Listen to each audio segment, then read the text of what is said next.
Welcome to South Harmon.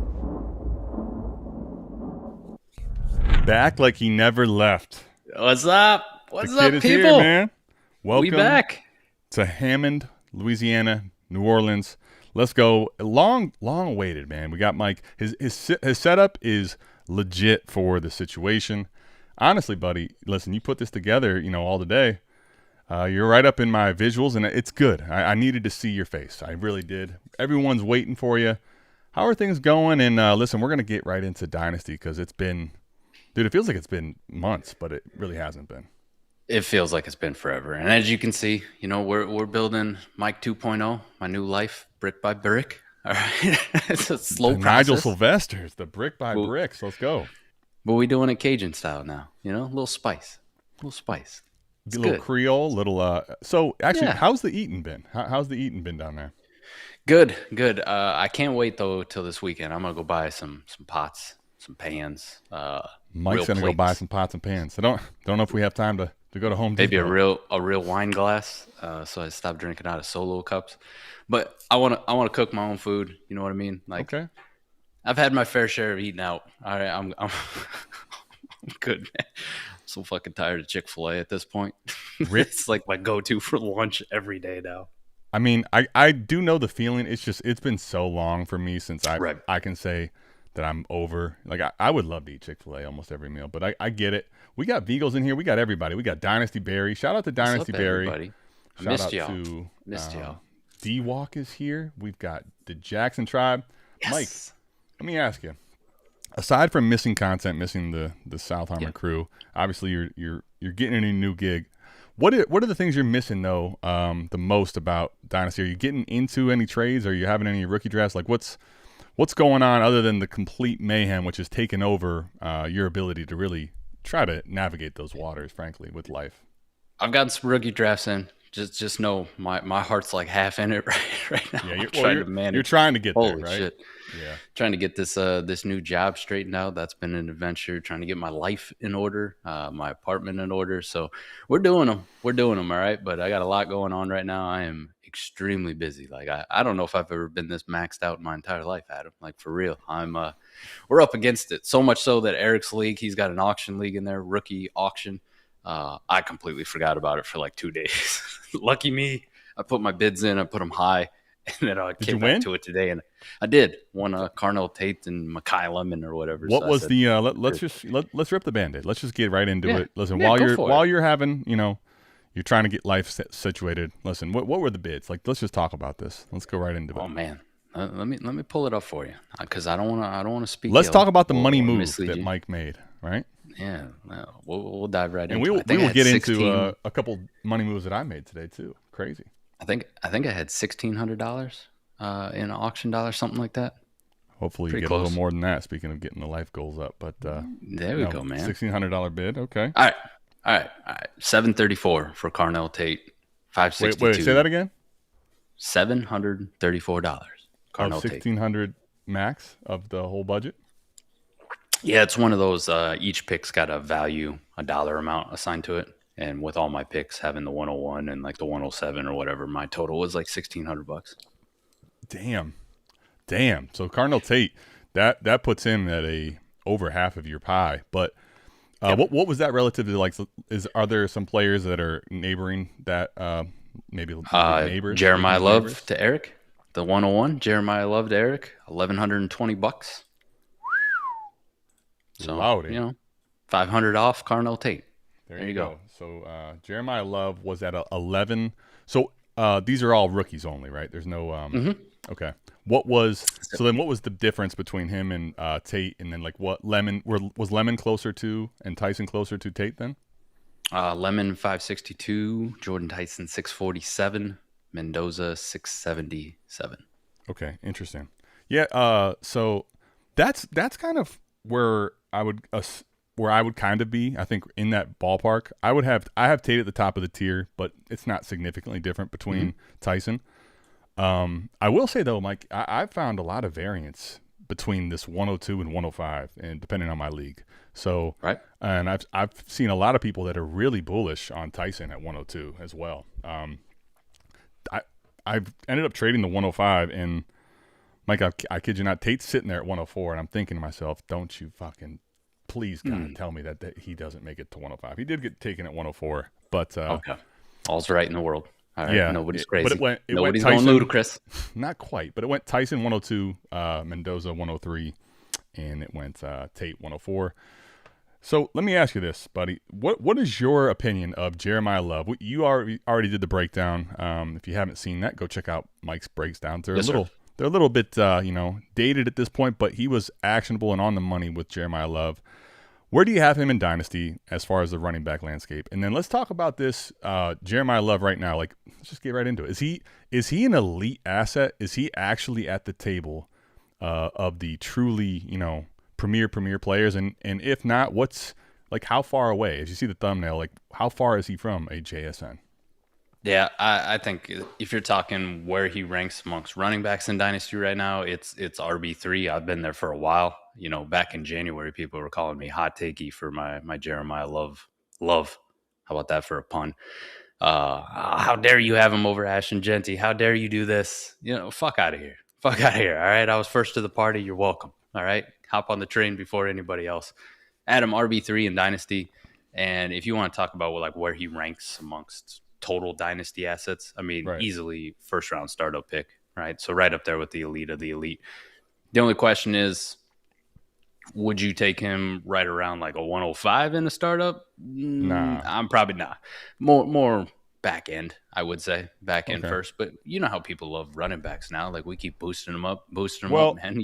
We talked about it. I mean, it feels like you said, it feels like months and months ago. But yeah. I remember having these conversations with you about Bijan Robinson on this show and Yeah. startup value and how, if you look at startup value, you look at keep trade cut, he might be the 101.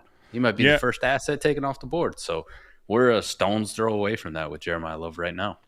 Yeah, it's so it's interesting because I think there's basically with the running back position, there's a tier at the elite, right? Gibbs and Bijan, and then there's the next tier which is Love and Genty, and then I think honestly, Mike, I'm not saying people aren't high on Hampton, aren't high on Devon Achane and other people, right? James Cook. I'm not trying to dismiss other running backs, but there's just a significant dynasty value gap after those four. And it's kind of like for these guys, there's an allure of you can have them for a long time, right? They're really young. You get them at the young shelf life, and there's potential for all of them with upside to score in that elite range for a significant amount of time. So it's kind of why you're paying for them in that range. Right now, Keep Trade Cut, by the way, has Love as asset 15. And he's right behind Lamar, Amon-Ra, Jefferson, Daniels, Neighbors. Let me ask you, would you take Jefferson or Jeremiyah Love real quick? I'm still going to let's go standard PPR, start 9 lineup, right? I get you. I'm still going to side with Jay Jettas, man. Okay. And the chains. I'm rocking not the chains in honor of Jay Jettas. How about that? Those are, by the way, maybe it's because you're so close to the screen. Those chains are looking, awful, with the bright, right in your face. Tonight, it looks good, man. It's like top to bottom. It's like Jeremiyah Love. You're not going to miss him when he's going flying by you. So let me ask you. I'm just going to rip the Band-Aid on this. So I am in a position where, in this league, fade the fetal. I'm in this league, right? It's a 12-team Superflex lineup. Start 10. And in this league, it's crazy because everybody, for the most part, the majority, the masses really want to compete. Like, nobody really wants to rebuild. So I've had to, for multiple years, like, I'm kind of on the contending side, and then, like, I kind of get forced by value to, like, maybe I'll bow out and just take some value. So I go last year, I get the 105. I did miss the playoffs. I had neighbors get hurt. I had some things that just, like, it wasn't going to be my year.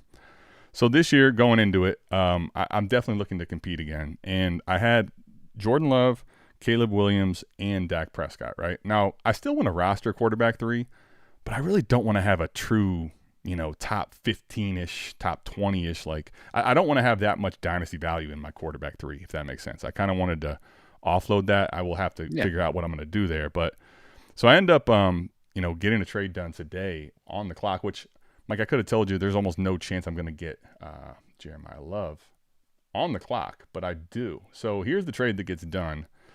I get, if you can see here, I move off of JSN. So the prize piece that I bring to the table is JSN, and he's coming off of, I mean, let's just call it what it is, an epic season, right? Epic. Goated. It's kind of funny because we were, we get a lot of, at least I do. I get a lot of, people chafing, showing me a lot of shit, right? Rightfully so. They take my bad takes. You should.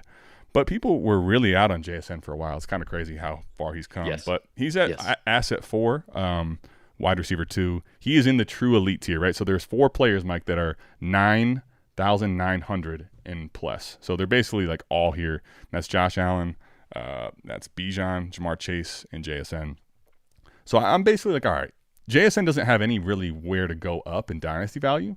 Obviously, I'm not telling you that he's not a significant producer, but if I bring him to the table, like, what does that look like? And I kind of looked at it as I can tier down from JSN to Drake London.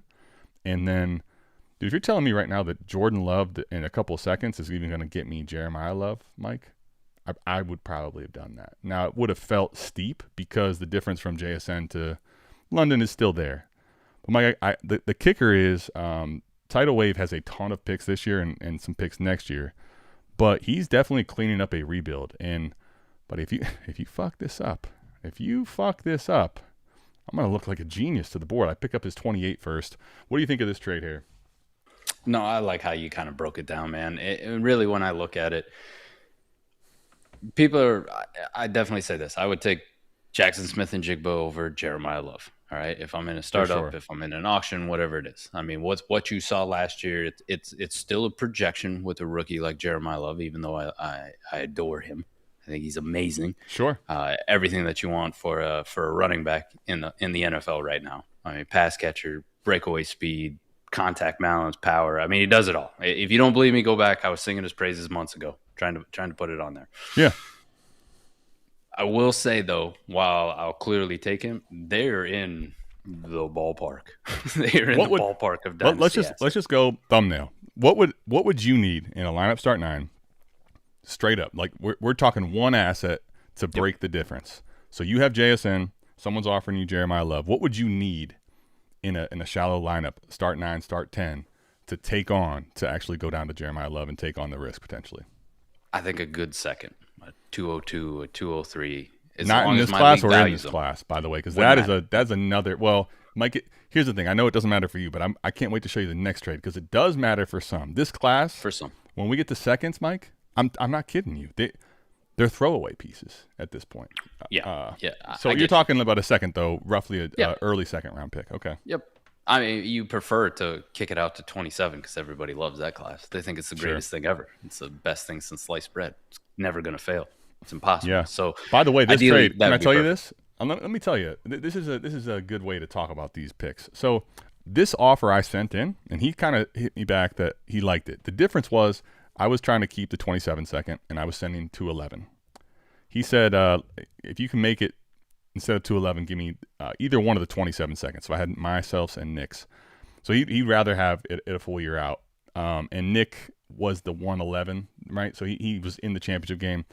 Very, very strong contending team. Like, there's no shot in hell outside of Nick having significant injuries that he's not a, top 4 finish. So, like, he's basically, even though it's late next year, I just want that significantly more. So, I guess for me, getting off of the quarterback of Jordan Love, right, and putting that into now where I have Drake London and I have Jeremiyah Love, this was a slam dunk for me. And it kind of gets the juices flowing, right? The draft starts. All of a sudden, everyone's like, "Oh shit, what the hell's going on?" Let's see if we can get people talking. Now, it's not always what you think it's going to be, right? Because all you end up doing is getting for hours just complete dog shit offers in, right? Like, oh my God, these are so bad. But we end up, listen, Bosco and myself have not had a lot of trades that we get done. We have a lot of talk, and we're like, all right, dude, what are we doing? Why are we wasting each other's time? But he was looking to get there's a lot of edging between. A lot of edging, a lot of blue balls. Yeah, the whole. A lot of fucking edging. All right, let's just get after it. Unzip it already. Yeah. Soaking, right? Just what are we doing here? You ain't even soaking, bro. I'm not moving. I'm not moving anywhere. It's not going anywhere. But the 105, and I was interested at this point, right? pushing the needle into contending to Nico Collins. He also had T. Higgins, but I preferred Nico slightly, although it wouldn't have made a big difference for me. I do like T quite a bit. Yeah. So what's interesting about this, we settle on this deal, right?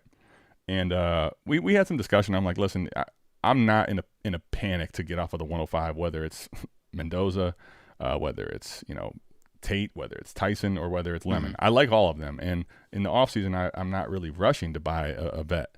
And I was like, he's 27, right? Nico's 27 at this point. And if you're in a rebuild, like, you kind of want to get off of him at his peak value here. You don't want to take on too much risk. He ends up sending me this with just Nico Collins for the 105 and 27 second. What's interesting, Mike's so busy. So I send him, I'm hitting my guy up like, all right, Mike, what do you think here? Do I just go ahead and take this trade? Mike's busy, and what's great about it is I was literally covered in fucking grease. Well, no, it's good, but I'm glad because you ended up wingmanning this so well. Because I'm like, I just want Mike's opinion before I hit the button here. I was probably going to hit the button, but you were, covered in grease, doing your thing. So, Mike, as that's going on, I'm kind of just like, playing the field, seeing, what I could get kicked into this possibly. Yeah. What else you give me? So he ends up saying, I said, You making it a 27 second, could you kick me back a third? And I was thinking like a future third. So he ends up kicking me to 302. And I'm like, damn, you're going to kick me a third in this class? You really hate this class, don't you? I'm like, all right, why don't you make it to 212 and I'll do it right now. And he actually did. And Mike, just think about this. He basically threw in the 212 as if it was a complete throwaway piece in this class. Here you go. Take it. Now, granted, in this deal, it's not a significant part, but I mean, the 212, I get it. It's not great when you get to the 212 selection, but Mike, we're literally throwing the 212 away. I mean, I was kind of floored with this, but I think for me, I was comfortable doing this because I do believe in Nico still. I think he's a strong producer for the next 2 or 3 years. I don't have to worry about kind of pivoting out of the value bump potentially, or when that's going to happen for a Lemon or whoever I would have had there. So I'm kind of good doing it now, and I'm only getting off of my 27 second. I still have my 27 first. I still have an additional 28 first from Tidal Waves, and feeling good about my team. But it was a fun start of the draft day, and curious your thoughts on this one too. So I'll start with this because you knew it was going to be you knew it was going to be Mekhi Lemon, right? Like all the allure went out.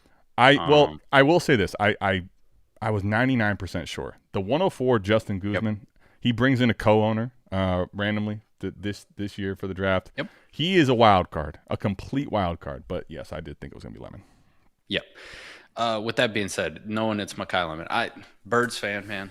Go Birds. Love them. I love the pick. It was awesome. It was even greater to know that they cucked the living shit out of Pittsburgh in order to get him. Literally, That was fantastic. I know he's got some quirks. His interviews are a little off the wall, and he's an interesting guy. But I think he's a hell of a player. Now, I do have some concerns as an Eagles fan, and especially when I have some concerns when we're talking, especially fantasy producer for Dynasty. Okay. So let me in be year frank. one or just in general? In year one and year two, on kind of how he fits and what his role really is. So my biggest concerns that I had with him, you catch it on the film breakdown, is he's limited in how you want to deploy him. How about that? Like it is almost absolutely has to be the slot. And if you want any kind of early success from him, that's where it's going to have to be. Sure. Now, if he goes to Philly and we're going to utilize him in the slot, I go, okay, well, we have a guy that we kind of like to use there already in Devontae Smith, who, let me just say, this is going to be a massive fucking target hog for Philly this year. Like, the targets are going to be ridiculous. The other problem I had is, like, then you add some move tight end like Stowers, and I go, yeah, shit. I mean, all right, now we got two very similar pieces that we have to deploy in the same fashion, because we're not gonna put Eli in line and go block this defensive end for us. Like, we might try to use him that way, but it's not his best deployment. So now we kind of got to run that dynamic of how they utilize both of these guys and be creative with them. You throw in the Smitty factor. You throw in the fact that Jalen Hurts is a running quarterback. You throw in the fact that Saquon Barkley's there. The next 2 years for fantasy production are a little bit more dicey. Now, his long-term outlook, I think he's a hell of a player, and he's going to be one of the better wide receivers in the league, but I think you got to be a little bit more patient with him. I would say this: if I could get off of it now for an immediate producer, if I was ready to go, Adam, yeah, like I'm doing this all day. Like I would take Nico over Mekhi Lemon just because I know when the season starts, there's going to be a guy out there putting up 100-yard games and multi-touchdown games and, putting up 20-plus fantasy points week in and week out, and people are going to be drawn to that. Yeah. Mekhi Lemon's probably going to be more up and down. Maybe Smitty gets banged up one game and Mekhi shines, and then everybody goes, holy shit. But then the next 3 games when Smitty's back and they're using Stowers, and it's like, man, we really only got 4 targets? Fuck. Like, fuck, what do we do here?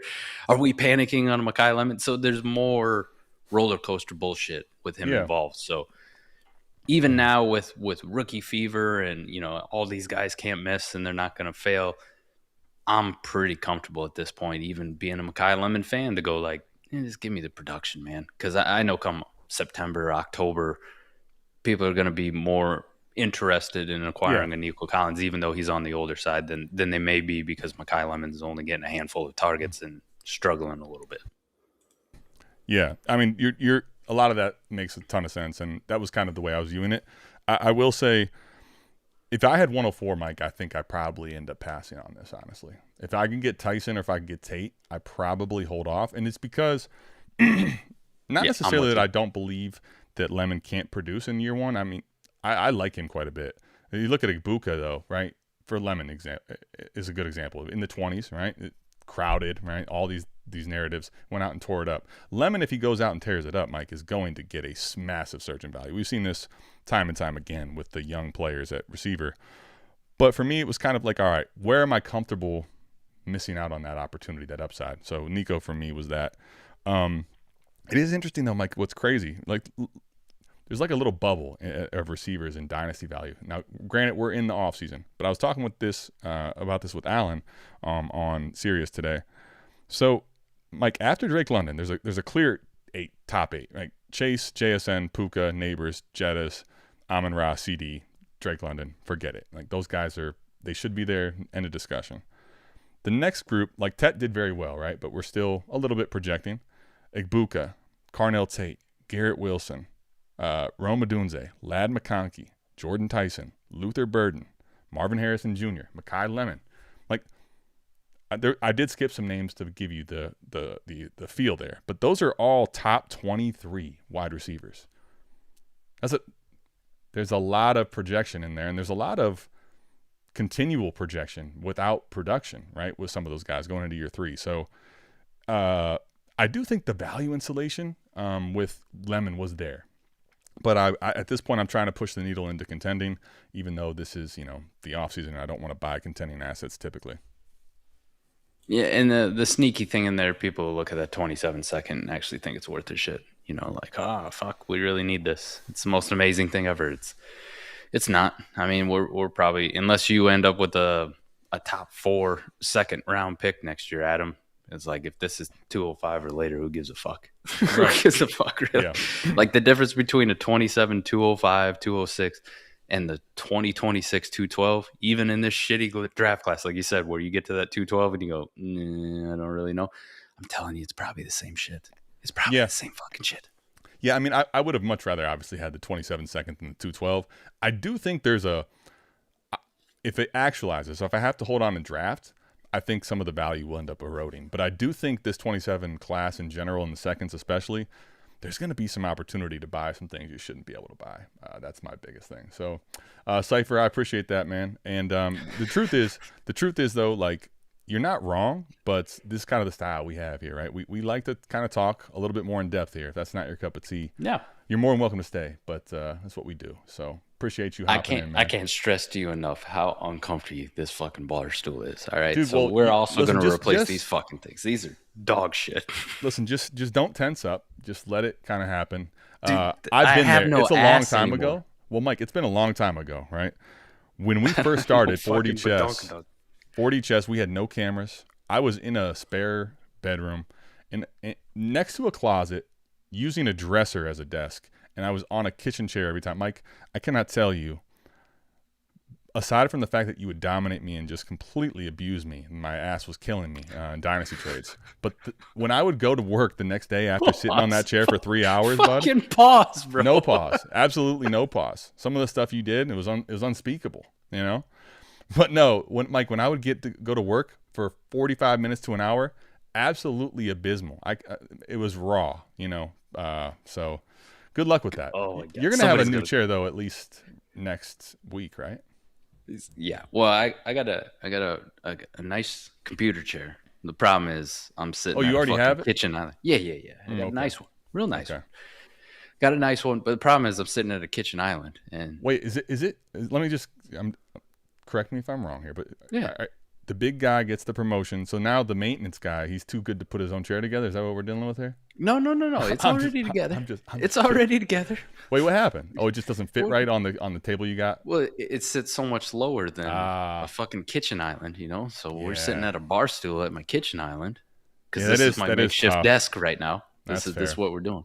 Like, I literally have a camera in front of my dishwasher, right? Like, I got a key light sitting in front of my fridge. This is what I'm doing for you people so I can get back on here and say what's up to everybody. We're makeshifting the fuck. I'm on a laptop that I've never used to stream in my entire life. Good thing I got a nice one. Yeah. So it works good. Well, let me know what you guys thought of those trades, what you thought for each sides of them. It's okay. I'll bust that. I'm about to get that chair and just like sit down where you just see like. Let's just get a visual. Yeah. At this point, why not? Yeah. Anyway, while he gets the chair and we see how low he can go, honestly, this isn't bad though. I kind of like this. You like that? Yeah. You like that? Absolutely. All right, fuck it. This Kirk is Cousins. Comfy, you like that? This is way more comfy, dude. You could just kind of tilt it. You know, give us a little. Just tilt the camera down. You know. But anyway, you want me to? I could probably do that too. Honestly, though, I don't really want you to. This view is epic. It's just the top of my head. This is like the last thing a clitoris sees. Good night. Oh, how am I doing? All right. Goodbye. just fucking eyes, bro. Just eyes, dude. It's good stuff. Fucking rails. So let me ask you this, Mike. We're gonna get into questions too, but have you been getting some trades done or trying to at least? Do you have any teams or drafts that you're happening right now at the moment, other than the rookie Dynasty Jake's in here? I think Dynasty Jake's like the only dude I've traded with in the last Dynasty 3 months. Jake, say what's up, man. Dynasty what's up, Jake? Guy that I just thought he's a staple of the community. What's up? If I go get a pillow for my bedroom and put it on the chair, and now we're up. Tyler Pello. I like this. I got this. Watch it. See, this is the great thing about living in a bachelor pad, like 1-bedroom apartment. All my shit's real close. All right. Be back. Shout out to Mighty Booch. Has a dope package coming her way. Hit the merch wheel a couple weeks ago. Came in at the wrong time. To be honest, there's a better than not chance you come in at the wrong time when Mike and I are back together after a month. It feels. Look at this, bro. It's like a booster seat. Oh, listen, I'm a big boy. Yeah, I'm very familiar with these booster seats. Now we're in a good spot. Okay. All right, now we're functioning. Okay, I'm ready to lock the fuck in. I had a trade in the completed trades Discord. Not sure when to look for it. Well, I'll tell you what, 270 Academy. Why don't you just give us the essence of the deal? We'll walk through it, buddy. Yeah, fuck yeah, man. We haven't done a trade show in a hot minute. It has been a while, but you know what? There's never a bad time to do a trade show. Who is y'all's wide receiver 1 this year, short term and long term? Are we talking rookies, rookie right? class? Yeah. Okay. Yeah. Okay. I assume. Well, I'll give you both, but short term, long term for me, I'm kind of surprised that, at least in some of the drafts and some of the people I've talked to, that it's as split as it is. I get it with Tyson. I do like Tyson quite a bit, but Tate goes top 5. He's going to the quarterback that I would prefer, right, in this situation long term. There's not Chris Olave on the other side. I get it. The offense has a lot to improve on. It's not maybe as ready as New Orleans is, but that's okay. I mean, I'm okay with them being down right now. I'm okay with him being a target funnel. For me, Tate is in a tier with Tyson, but he's at the top of the tier, and it's pretty clear for me that would be my choice. Yeah, listen, I haven't had a whole hell of a lot of time to do a lot. I need to update my rookie rankings. I had Tate, Tyson, Lemon all in tier one for me. Now, post draft, it's not like Tyson got bad draft capital or it was a terrible landing spot or anything like No, no, that. no. It's not a knock on Tyson, but I do think, Mike. Let me ask you, what is your belief in Olave? Because here's what Stud, absolute fucking here's the way unit. I phrased this to Alan today, and I think this is something that It's funny, we were talking about last year a little bit, although it's kind of aged like milk. But BTJ and Travis Hunter are going to both be elite options, right? Doesn't that mean we have to be betting on Trevor Lawrence? Now, I mean, we saw how that played out, and that's not a good thing. But to me, if we think that Chris Olave is a legit and elite player and not going anywhere, which I think, frankly, he proved last year for sure. And if that's the case, and if we think Tyson's also going to be elite, I mean, should we not be absolutely betting the mortgage and some on Tyler Shuck? If he's going to put these guys into that type of camp, I just see this. I think Tyson is going to be a great player. I just don't know that he has if I'm looking at the upside swing, right? And that's what I'm trying to do in this early part. I just don't know if the upside's quite there for, a moonshot outside of like Olave being moved or Tyler Shuck being that great. I honestly, when I sit down to do my updated rookie rankings, I'm going to have 3 tiers of wide receivers, right, at the top, and it's going to be each of them listed out individually. I think there's enough gap for me to say Tate is in a tier by himself. There's enough gap for me to say Tyson is in a second tier by himself, and then Mekhi Lemon by himself. And then everybody else is going to fall into, various tiers and where they rank, but a lot bigger. But I think there's enough separation between them that doing rookie drafts right now, there's absolutely no fucking question in my mind. I don't ever sit there and go, well, maybe I want a little more Tyson, so I'm going to take him over Tate. It's fucking Tate every day of the week for me, and then it's Jordan Tyson every day of the week for me, and then it's Mekhi Lemon every day of the week, and then we can decide who the fuck everybody else is. But Yeah. Tate going as high as he did to a team that has fucking nothing for weapons. And I'm like, you want to set up a situation like Justin Jefferson's rookie year where you can just, here you go, welcome. And who the fuck did I comp him to, Adam? Like, I get it. It's a ceiling comp. People don't like to hear that shit, but his game reminds me so damn much how he operates and route running and smoothness.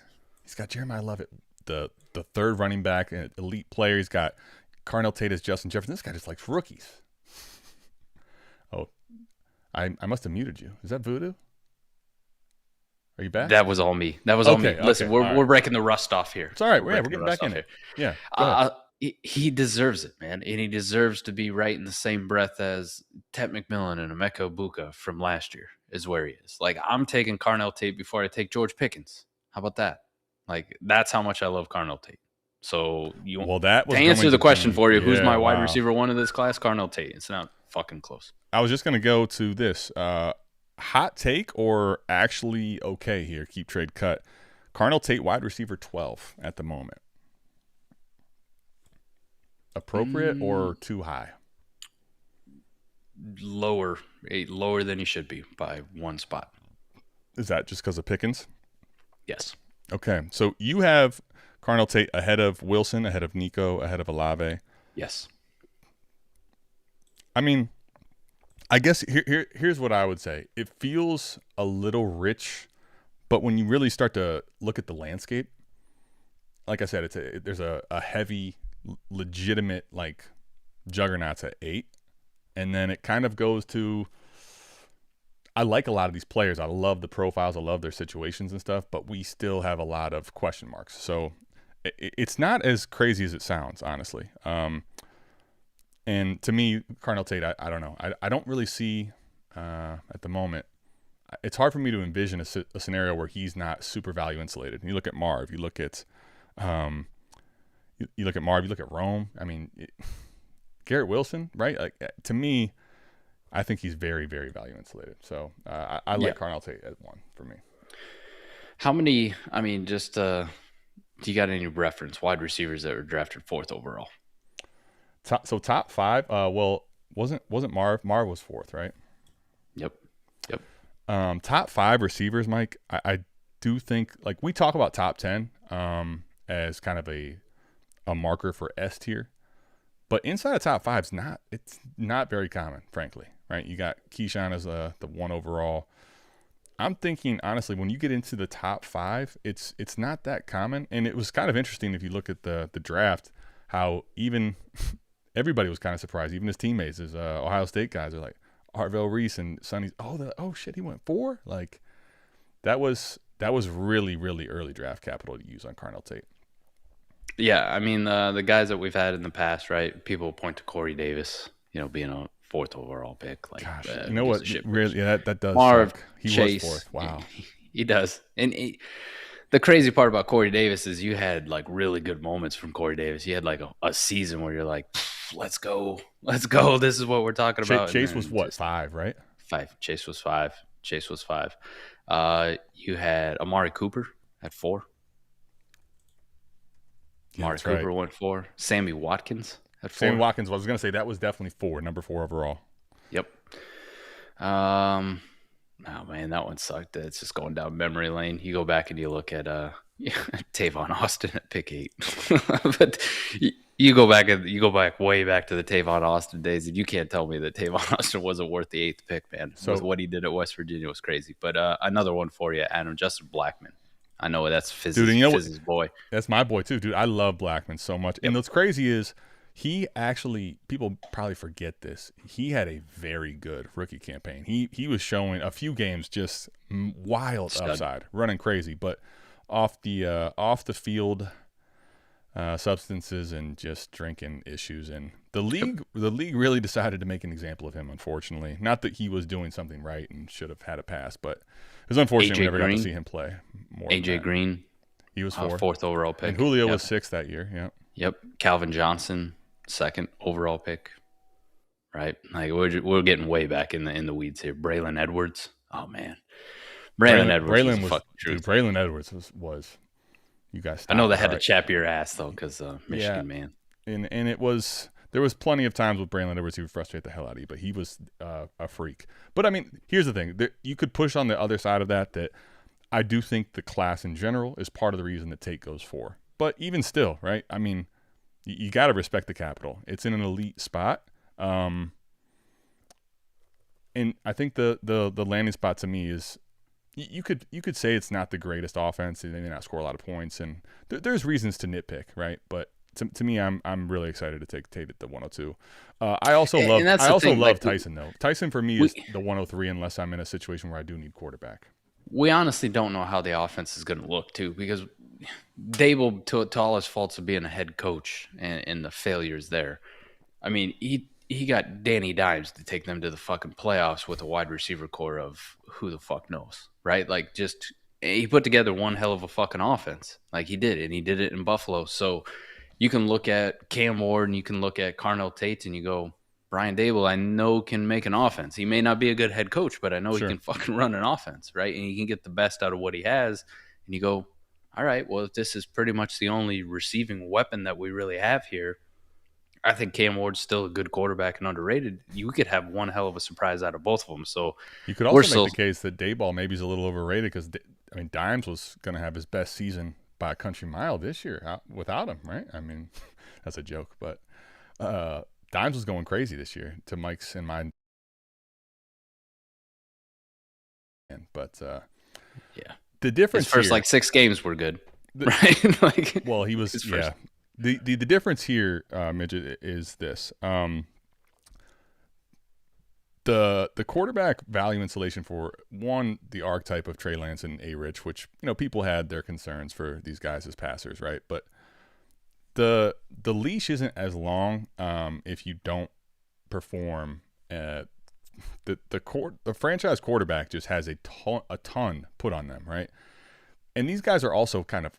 Trey Lance is an outlier. Okay, he's a complete outlier. Like, you should probably just throw him a little more out the window than use him as an example. A-Rich is a better one to look at. Like, I think he still got a little bit of a raw deal, but he had some time. He had plenty of time to go out there and play. So A-Rich's value though starts to fall off huge because it's like, all right, this team needs to win. They're going to move on from him at QB. You look at, again, the wide receiver position, Marv, right? You look at, Ladd McConkey, after having a slow very slow sophomore year relative to his rookie hot start.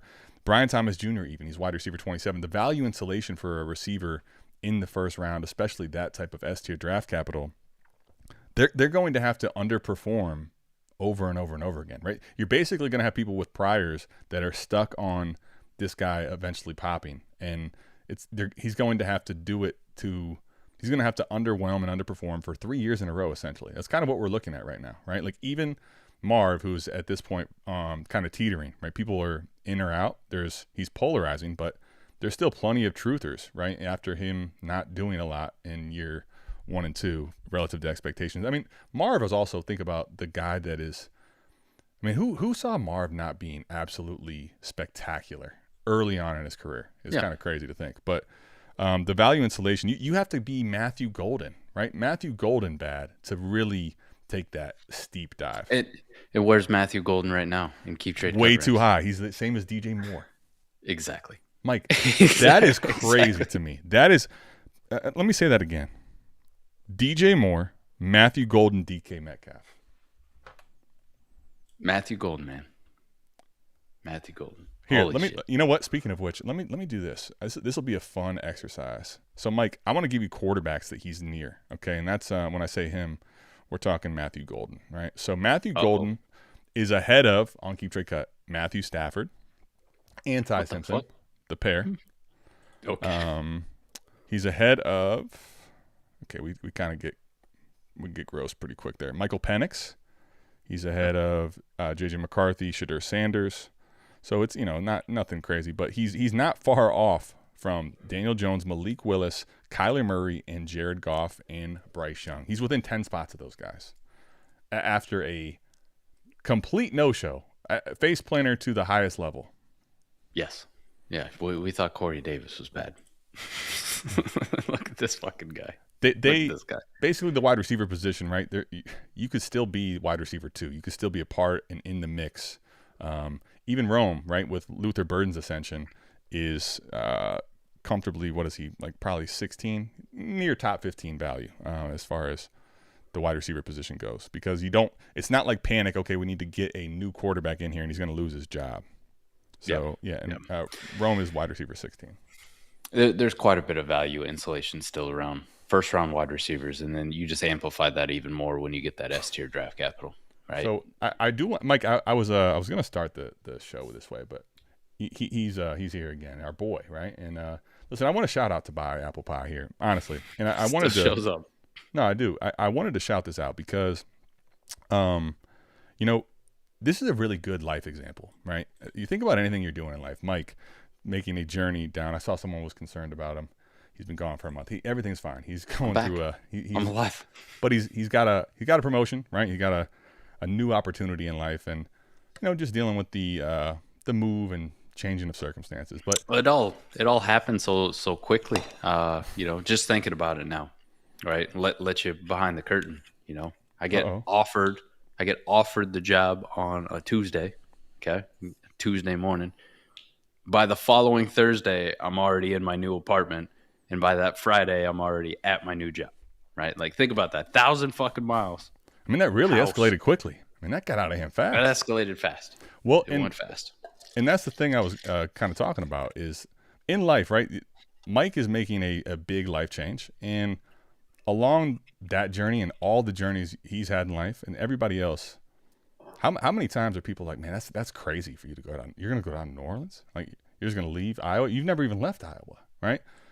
The criticism and the naysayers and the doubters and people that will always basically criticize everything you do all the time, that's honestly part of life, right? And here's the thing. I want to give you a little bit of a reverse engineer way to think about this in a better light.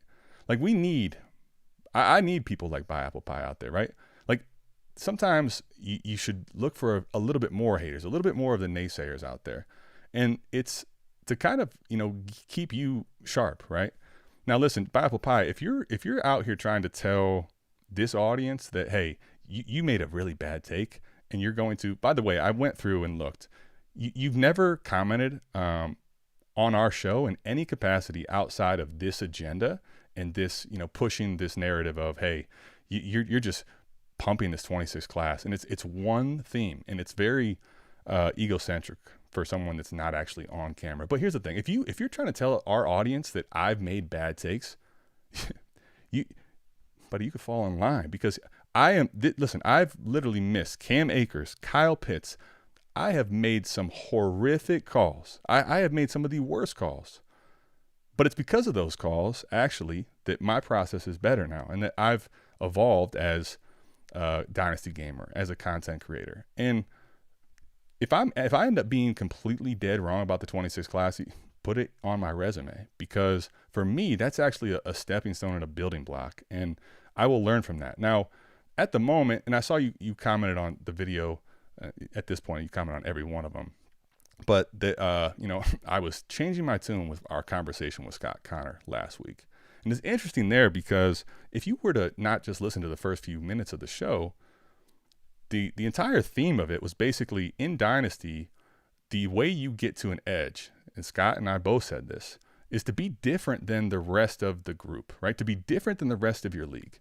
And right now, the thing that the Dynasty market is completely lockstep on is that the 26 class is terrible. Now, that there's definitely truth to the overall talent of it, but if you're trying to go back and say, hey, we were wrong about Lenoris, Sellers, and some of these guys we said in the 26 class, yeah, absolutely. Those values are done. Like that's a long time ago. That's already been RIP. But for the 26 class right now, like I said, the 212 is being discounted as free damn near, and late first are being literally, everyone is not even trying to hide it. They're trying to trade it with every bone and fiber of their being, begging you to take these picks.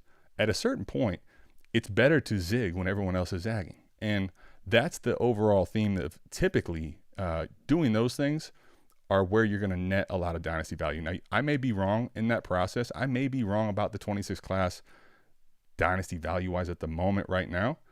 It's not going to be the last time I'm wrong. And it's not going to be the last time I have a take on here that's not correct, or not what you think is correct in particular. And I just want to give everybody the same thought process on this. No matter if Buy Apple Pie or whoever they are is screaming at you, telling you, don't do this, he's wrong. Like that's literally a part of life. And you should, one, be thankful for that, because it's going to help keep you sharper and better. But two, don't allow it to get you off your path. And Buy Apple Pie, listen, this is South Harmon, and we kind of formed this on the movie of Accepted. And even though your agenda here is not pure, it's not good in any capacity, you're welcomed with open arms here, because everybody here is accepted. So just a life lesson for everybody. You know, like Joe Budden said, man, I got a couple haters, still trying to acquire more. Hey, look at you, man. That was very eloquent. Bravo to you. I would have just said, bye, Felicia. I don't give a fuck. You're not well, yeah, fucking raining on my parade. For sure. Sorry, well, bud. I mean, sorry. yeah, but I've already I comment and kind of, we'll go back and forth, and it's not worth, the banter, the needless banter. It's kind of just, it's been past time. By the way, Noah Fant didn't have the value of some of those guys like Trey Lance or Kyle Pitts, but yeah, another horrific miss. And I gave, like, you know how many hours I put into that Noah Fant video? You know how dead wrong I was on that? Absolutely. A lot. Well, look, a fucking super chat, right? Cameron Myers. Whoa. Let's We got go. Cameron Myers super chat. I can't even get to the money. Money moves. Okay. Bam. All right. So let's see here. Going from the Midwest to the Deep South, from corn-fed to seafood broils. Congrats, Mike. Wait, you guys haven't even made every correct call? No, not even close, honestly. No. Had some horrible ones over the years, but part of the territory. We definitely For every bad one, though, I might be able to point to one really good one. How about that? For sure. Well, J-Day. J-Day, Sam Laporta, Jeremiyah Love. For sure. But it is interesting, too, with the 26 class, Mike. Speaking of victory lapping, I saw he put in there. Like, why is the 26 class relative to the Dynasty value that is being appropriated at the moment solidified as a L? Like, aren't we going to are we not going to see what the kids do? Are we not going to see who does what in the class? Like, I mean, putting like guaranteed value and L's on this is It's honestly just it's silly, but I saw he threw in Jadarian Price, and then I was like, okay, let me go see if he's onto something, right? Like, how they feeling about a couple spots behind Saquon fucking Barkley. Like, I was like, I think we're doing all right. We're doing all right. Monster cock. Well, listen, hey, thank you. No, but I appreciate you doing that. By the way, I needed a good tug, but Noah Fant would be on the list of. He never made it like Kyle Pitts. I had the unicorn. I made a logo. I put him on the wall. It ripped the wallpaper. It was bad. Well, got louder. Well, let's what we got. We got Fernando Mendoza, quarterback 15. Adam. What do you think of that value? By the way, I'm kind of indifferent. I think it's about right. I just. Yep. Cardinal Tate, wide receiver 12. Jordan Tyson, wide receiver 18. Yeah, I mean the first five to six picks are very, they're in line, right? But then it gets Jeremiyah Love, RB3, Jadarian Price, RB18. What we got? Where is Mr. Kenyon C? Oh, look at that. A top 10 tight end right off the fucking rip. And guess who's not too far behind him? Eli Stowers. Well, yeah, I mean, we've seen what the tight end. What the fuck are we talking about? Well, this class is terrible. Everybody fucking hates it. Well, I mean, there's warranted if like Mike, when we're at the 110, it doesn't feel great. Typically, in a lot of classes, you and I are like, dude, we're at the 206, happily making picks, right? So it's not the same as other. It's not the same as other classes, but a lot of it is relative to value. Well, exactly. We just got a head start, right? Like all of a sudden you get to 206 in this class and you go, fuck, it's shit. And in reality, it didn't matter how great the fucking class was. The 206 sucks in just about every fucking class. So by Apple Pie, here's the last thing. And you can keep commenting, by the way. It's not.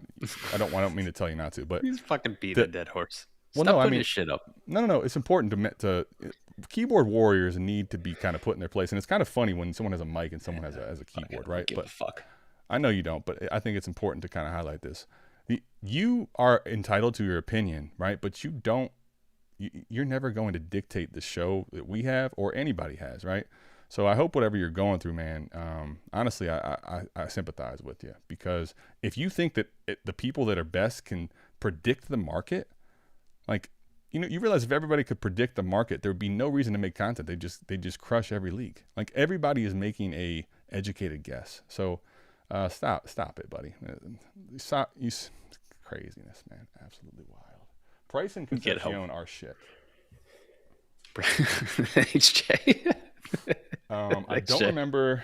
I don't like that Kirk is starting. Can't remember a number one pick sitting before. I mean, here, let me just say this too. Let's not confirm this in May. What are we doing? I mean, one other thing I wanted to point. I don't know if you saw that shit that came out, right? And I've been busy as shit, so I only get casual. When I got to take a dump, maybe get on Twitter and see what the news is. Little newspaper time. Nice. Okay. Yeah, just a little bit of scrolling time. But Liam Cohen came out and talked about Travis Hunter. Oh, and no. You know what he said? I just I want to throw it out there. I knew you were going to do this. We couldn't just have all. Okay, go ahead. Put it out there. Let's do it. No role change for Travis Hunter. Same way we used him last year. Same way we plan on using him this year.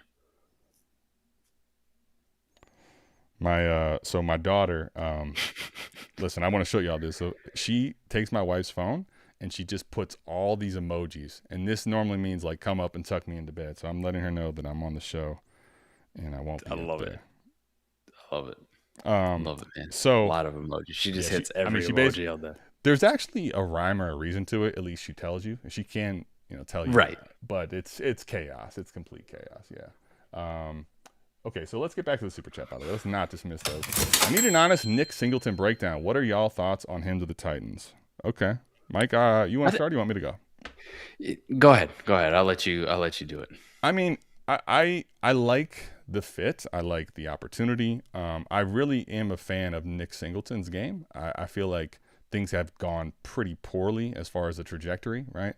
It's not linear, by the way, right? People's lives are not linear. It's not all great. Some people have to go through adversity at certain points.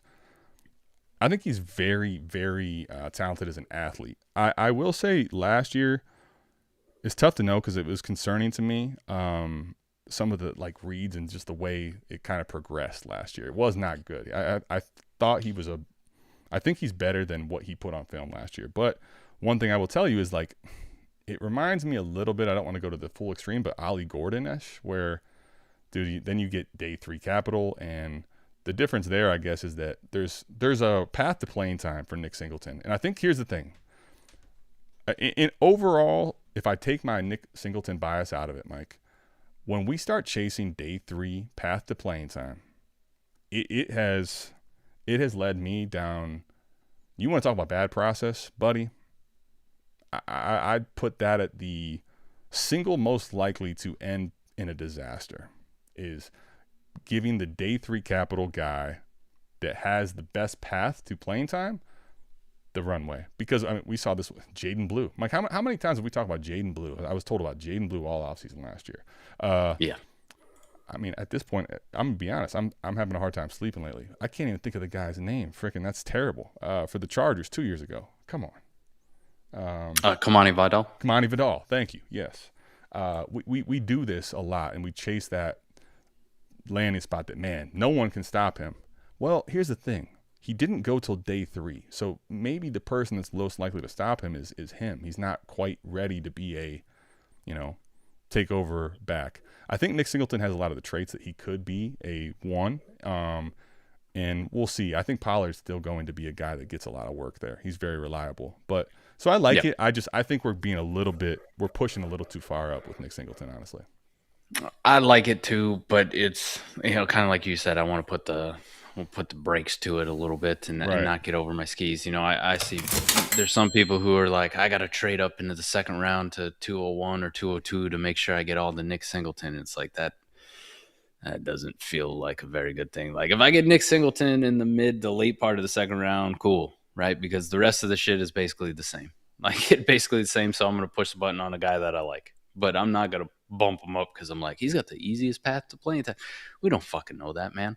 We don't know that. I loved his talent. I like his style.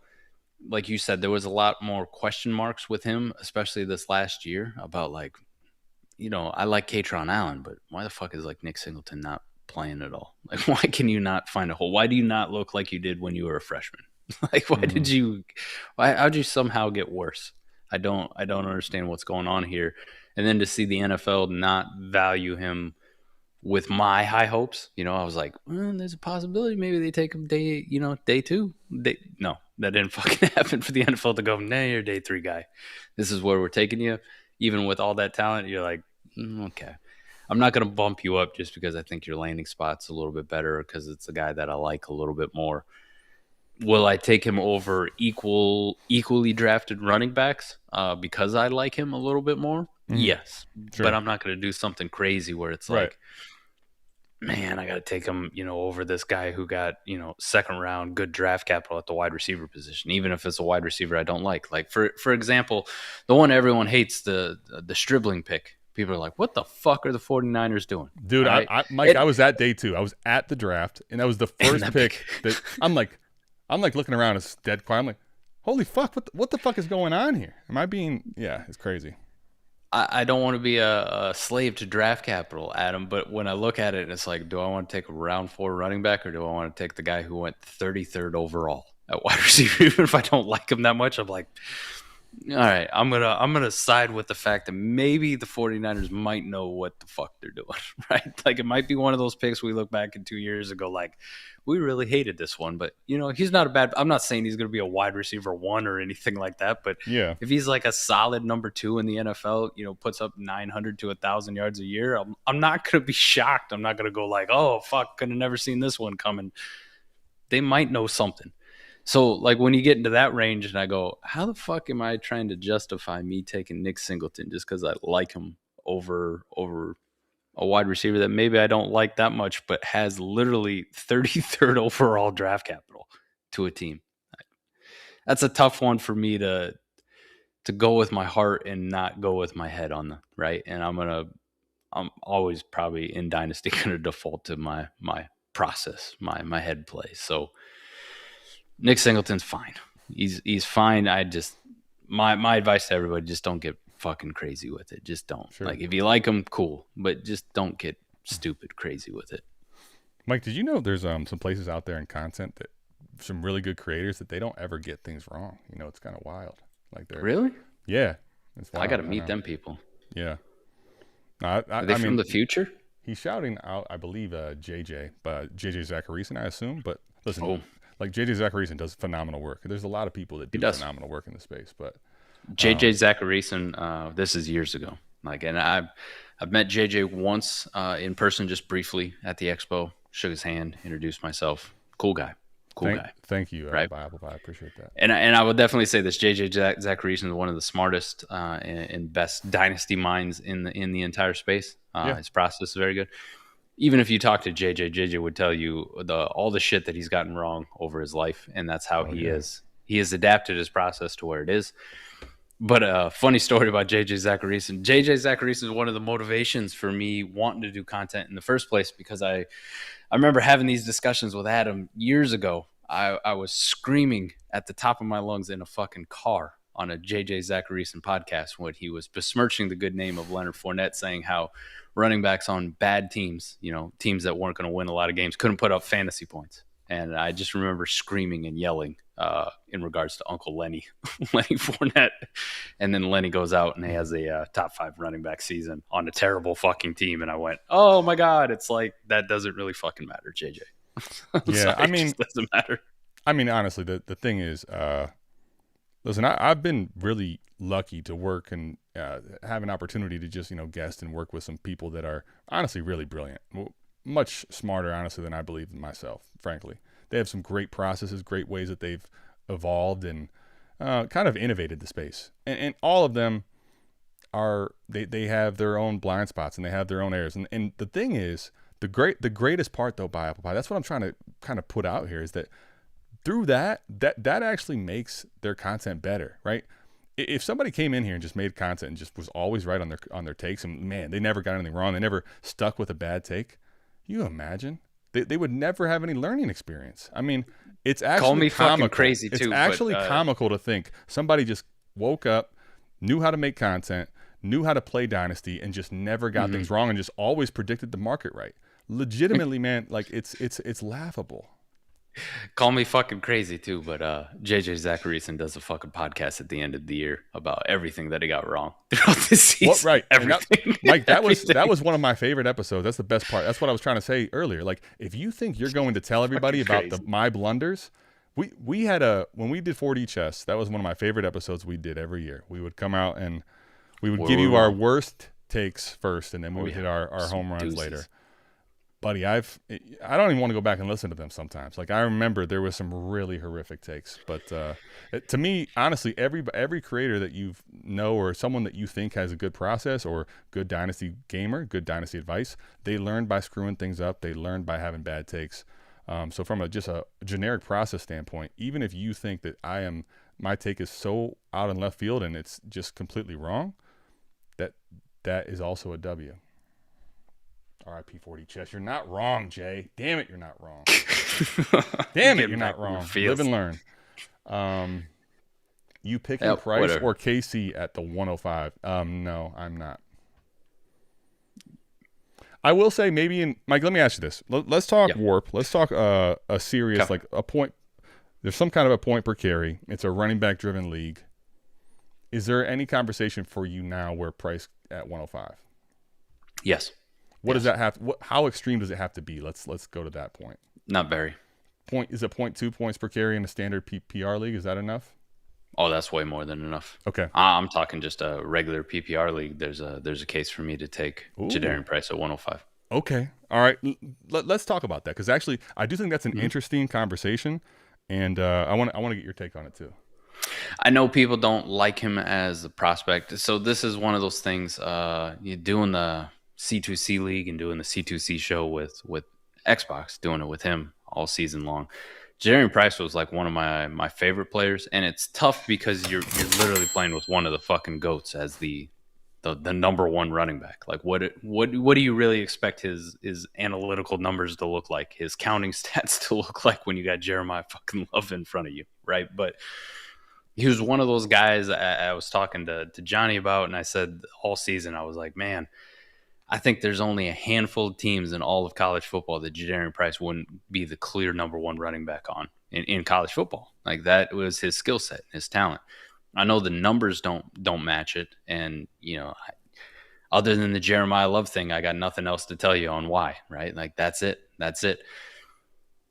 I thought it was definitely interesting pick by Seattle, right, to take him in the first round. Yeah. I thought it was all bullshit when you heard the rumors about how they were going to do it, right? They fucking told us. They told us like a month before the draft they were going to do it, and then the draft came, and I was like, no way they do it. Oh, fuck, they actually did it. They actually did. Okay, this was real. I think he's very talented. And then you see the situation that he steps into. Zach Charbonnet has been a thorn in the side of everyone who loves Kenneth Walker for fucking ever now. And you have a late season ACL injury for Charbonnet. And then you go, okay, who's next on the depth chart? George Holani? This is all we got? They just spent a first round pick winning the Super Bowl on a running back. Whether you really like the kid or not, like, you can clearly see the opportunity is definitely going to be there for him early and fucking often. And he has a massive clear runway to go. When you start looking at pick 105 for me, Adam, even in a normal PPR league, it's like I like Mekhi Lemon because I'm an Eagles fan and I like his talent, but I gave you some downsides of it, right? I like Casey Conception and I like his talent. Sure. It's fucking Cleveland. His footwork is crazy, for the record. But it's Cleveland, right? It's the Cleveland Browns. Do I want to put a whole lot of trust in that? Adam comes on here every week during the season and tell me how bad fucking Cleveland sucks. Right, like how this organization until do you know how Jimmy much that Haslam sucks to have to do? By the way, do you know how much that does? That pains me. Do I want to take a fucking tight end while he's a freak athlete in Kenyon Sadiq? Right, like I get the tight end market, but I'm still team tight ends don't fucking matter. Like you look at it and I go, all right, 105 for Jadarian Price seems pretty fucking like why not? Why not? It's a running back who's gonna get fucking work. He's gonna get 200 and plus touches this year as long as he's healthy in a good offense that wants to run the fucking football that literally has nobody else. I don't really see what the downside is.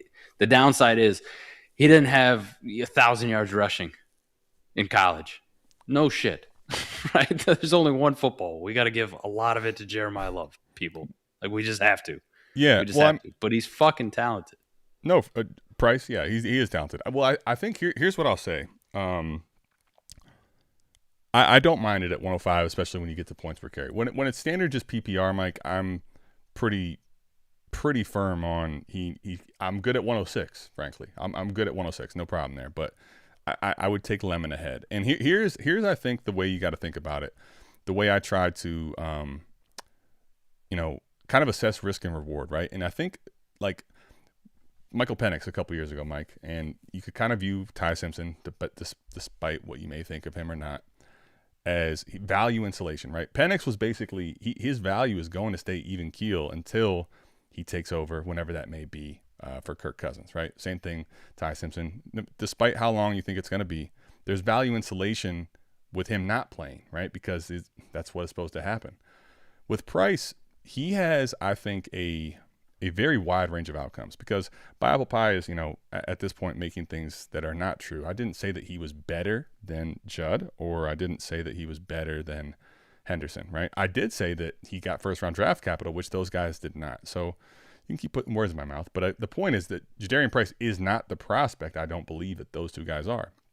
He did get first round draft capital, and the opportunity in front of him is crazy, because Mike just highlighted that. The reason I think his range of outcome, Mike, is so wide, though, is because if he goes in and seizes the job and shows his athletic upside, and this offense is good, and he's running the football and scoring points, the train's off the tracks. Guys, remember what Jordan Mason did and how you had to add to Rome Odunze in week 3 to get Jordan Mason? As crazy as that is to say. But here's the problem, Mike. What if he doesn't thrive? You basically just highlighted how, like, the only thing that can happen is for him to go out and smash. So right. The expectation is for him to go get like lead back opportunities, lead back carries, and at least produce like a 1A, show us some life. If he goes out there and does not get and doesn't earn pretty early the bulk of the touches, and if he does end up earning the bulk of the touches, he's not doing shit with them. and it becomes a committee thing, the value insulation for Jadarian Price, I don't really believe is there. So that is where I think, to me, it's just understanding that, right? And just knowing the difference in the asset, that he's more volatile, right? He has tremendous upside. If he goes out there in the first 4 weeks is going crazy, all bets are off. But Yep. if he comes out slow out of the gates, there's no excuses. There's no excuses for him. Yeah, I think that's probably the best way to describe it, though, right? Like, he has the clearest runway to increase the most in value immediately, right? Like, if he actually does produce, but he also has the biggest downside risk where there's no value insulation if he's butt cheeks, if he's ass, right? Like, people will make excuses for KC Conception. People will make excuses for Kenyon Sadiq. They'll make excuses for whoever the fuck else right around that range. Ty Simpson, right? Oh, he's stuck behind Matthew Stafford. Just wait till he takes over, like Jordan Love in 2 years or whatever the fuck it is. Jadarian Price really doesn't have that luxury. If he comes out first 4 weeks and he's awful, then we don't give a shit. Like, we're done with him. But conversely, Adam, I mean, you are talking about a first-round running back to a running team who's got immense opportunity. I'm still young enough to fucking remember where you had to add to Jonathan Taylor in order to get Clyde Edwards-Helaire. Like, you had to fucking add to Jonathan. Like, I need a second, bro, or I'm going to need like a first on top of Jonathan Taylor to get CH. So much so that Adam like left himself. I thought I was the rusty one. Damn, that was rough. I actually did that twice today. I did that on Sirius, and in Sirius there's no video, so Alan's like, and he's got himself on mute. I mean, I just like, damn, that's got to be the worst. Yeah, that's ever. live radio too, rough, yeah. So fuck. No, but what I was gonna say is I think Keep Trade Cut. I'm not sure if they have the data for this, but if you remember, Jonathan Taylor incited incredible panic in his rookie season, right? Jordan Massive. Wilkins was a thing for a little bit. So Jordan fucking Wilkins. Yeah, that was a good time. But it wasn't for me. I had Jonathan Taylor everywhere, and I was not enjoying that. Shitting bricks. I wasn't. I was just not having fun. I'm thinking this guy's supposed to be smashing out of the gates, and I'm like, what is happening? Like, is he actually not good? I hadn't fully panicked, and there was no real sell window because he got so low in price. But I guess, speaking of price, not meant to be a play on words, I do think his price point has probably the most upside and like wide range of outcomes. I think a lot of other people will have more steady value early. But I'm excited to see. Adam. I'm excited to see how it goes. You're not wrong at all. Okay, Trade Cut does keep track of that kind of thing. Because 2020 was the year they came out, right? Pause. November 23rd, 2020, Jonathan Taylor, Keep Trade Cut ranking of RB19. RB19. That's worse. That's actually worse than current Jadarian Price, who's 18 at the moment, by the way. He's fucking shit, man. We don't want him. We don't want him. Jordan Wilkins. That's the guy you want. So we got another super chat. Bam. From Colin Holman. Appreciate it. What do y'all need to comfortably move off of BTJ? Ooh, I'll say this: I don't think you can comfortably move off of BTJ right now. Like, you've seen what he's capable of. Let's even say it's the higher range of outcomes. It's not likely to be a sustained thing. But you also there's a lot of things that go into this, Mike. But Trevor Lawrence is still the quarterback, and if you look, he has never, legitimately, this is not a lie, never thrived with Trevor Lawrence's QB. So. Yeah. his dynasty price is also to the point where how are you going to comfortably move off of Brian Thomas Jr. talent at a wide receiver 27 roughly in the market? I think I don't think you can comfortably move off of him. So I don't mean to overemphasize that word, but I think like at the moment, what would I be happy with in a return? Mike, I don't even know. What do you think about this? I'm trying to think about how that would actually look. Happy, like very happy with. If I could find somebody who was like, I'll give you T. Higgins. You know what I mean? Yeah. I don't know. That would be pretty happy. I'm with you. That would be. So you're just at that point. We're talking getting into a steady, older asset, and you're kind of just moving off of the risk. Right. Move off the risk. Like Zay Flowers would fall into that category for me. I would say I like Zay a lot, but like T. Higgins, I'm happy. I'm probably more close to this comfortable. Zay, I feel fine. Like I like Zay a lot, but I just don't think I don't feel super warm and fuzzy after that. I feel like it's a good trade. It's fine, but it's not like How happy. about like a good tear down? Like if I'm a contending team, can I get a good tear down? This is possibly interesting. Let's talk about this, okay? Could I get Jordan Addison in a plus? Or could I get, you want to go on the older side? Could I get DJ Moore in a plus? Something along those lines? Can I do that? Can I tear down off of Brian Thomas Jr. and just go, you guys deal with him? All right, you figure out whether or not he can actually thrive with Trevor Lawrence. Do you want chaos? Would you, if you're Mike, tear down to Travis Hunter? Yes, I would. Okay, so for me, comfortably, Mike, or happily, I think the T. Higgins one, that T. Higgins pivot, if that existed, would be where I'm like, smash that. Fuck yeah, that's I'm happy. I feel like a lot of the other scenarios you mentioned, I'm kind of, it's okay. I'm kind of flaccid though, frankly. It's fine. I'm just not. I'm worried about if BTJ ends up getting moved or goes somewhere else, that he still has some upside given a wide receiver 27 ranking. 270 Academy asked about Smitty. I would smash the shit out of that. That would be similar to like T. Higgins for me. And yeah, I am curious, Mike, your thoughts on this as a dirty. Well, it's not the dirty birds, but the Eagles are dirty birds, as some people will say. Where are you at with Devontae Smith? They do draft Lemon. They do draft. I don't know. What are your thoughts with Smitty? I didn't see the array of pass catchers they would bring in the draft, and the potential slight boom in value for him just hasn't come to fruition. Where are you at with him in the market, and what do you think of his prospects for the next couple of years? Still underrated. Still very underrated, especially with A.J. Brown all but confirmed moving on here in less than a month. We're getting close to that June 1st, baby. Let's talk underrated, because here's right. There's I'm with you in sentiment, but let's be honorable. Let's be reasonable. Let's talk about it from the actionable standpoint. So he's right now, Rashee Rice is one spot ahead of him, but basically the same value. You got Smith, Marvin Harrison Jr., Mekhi Lemon, T. Higgins. That's actually all grouped into a tier right there. Do you think that's appropriate or undervalued there? Because I feel like him and T. Higgins are similar bets to me. Undervalued. Okay. Why so? Give me that. Talk to me. All right. So you just made the trade for Nico Collins. Yep. I would take Smitty above Nico Collins. Would you really? Okay. Now, yes, I would. This is exactly why I want. Why? Give me this. I'm intrigued by this. Nico is great in his own right? But we also saw last year some struggles with, however the fuck CJ Stroud wanted to play, and just some struggles with that offense and the offensive line.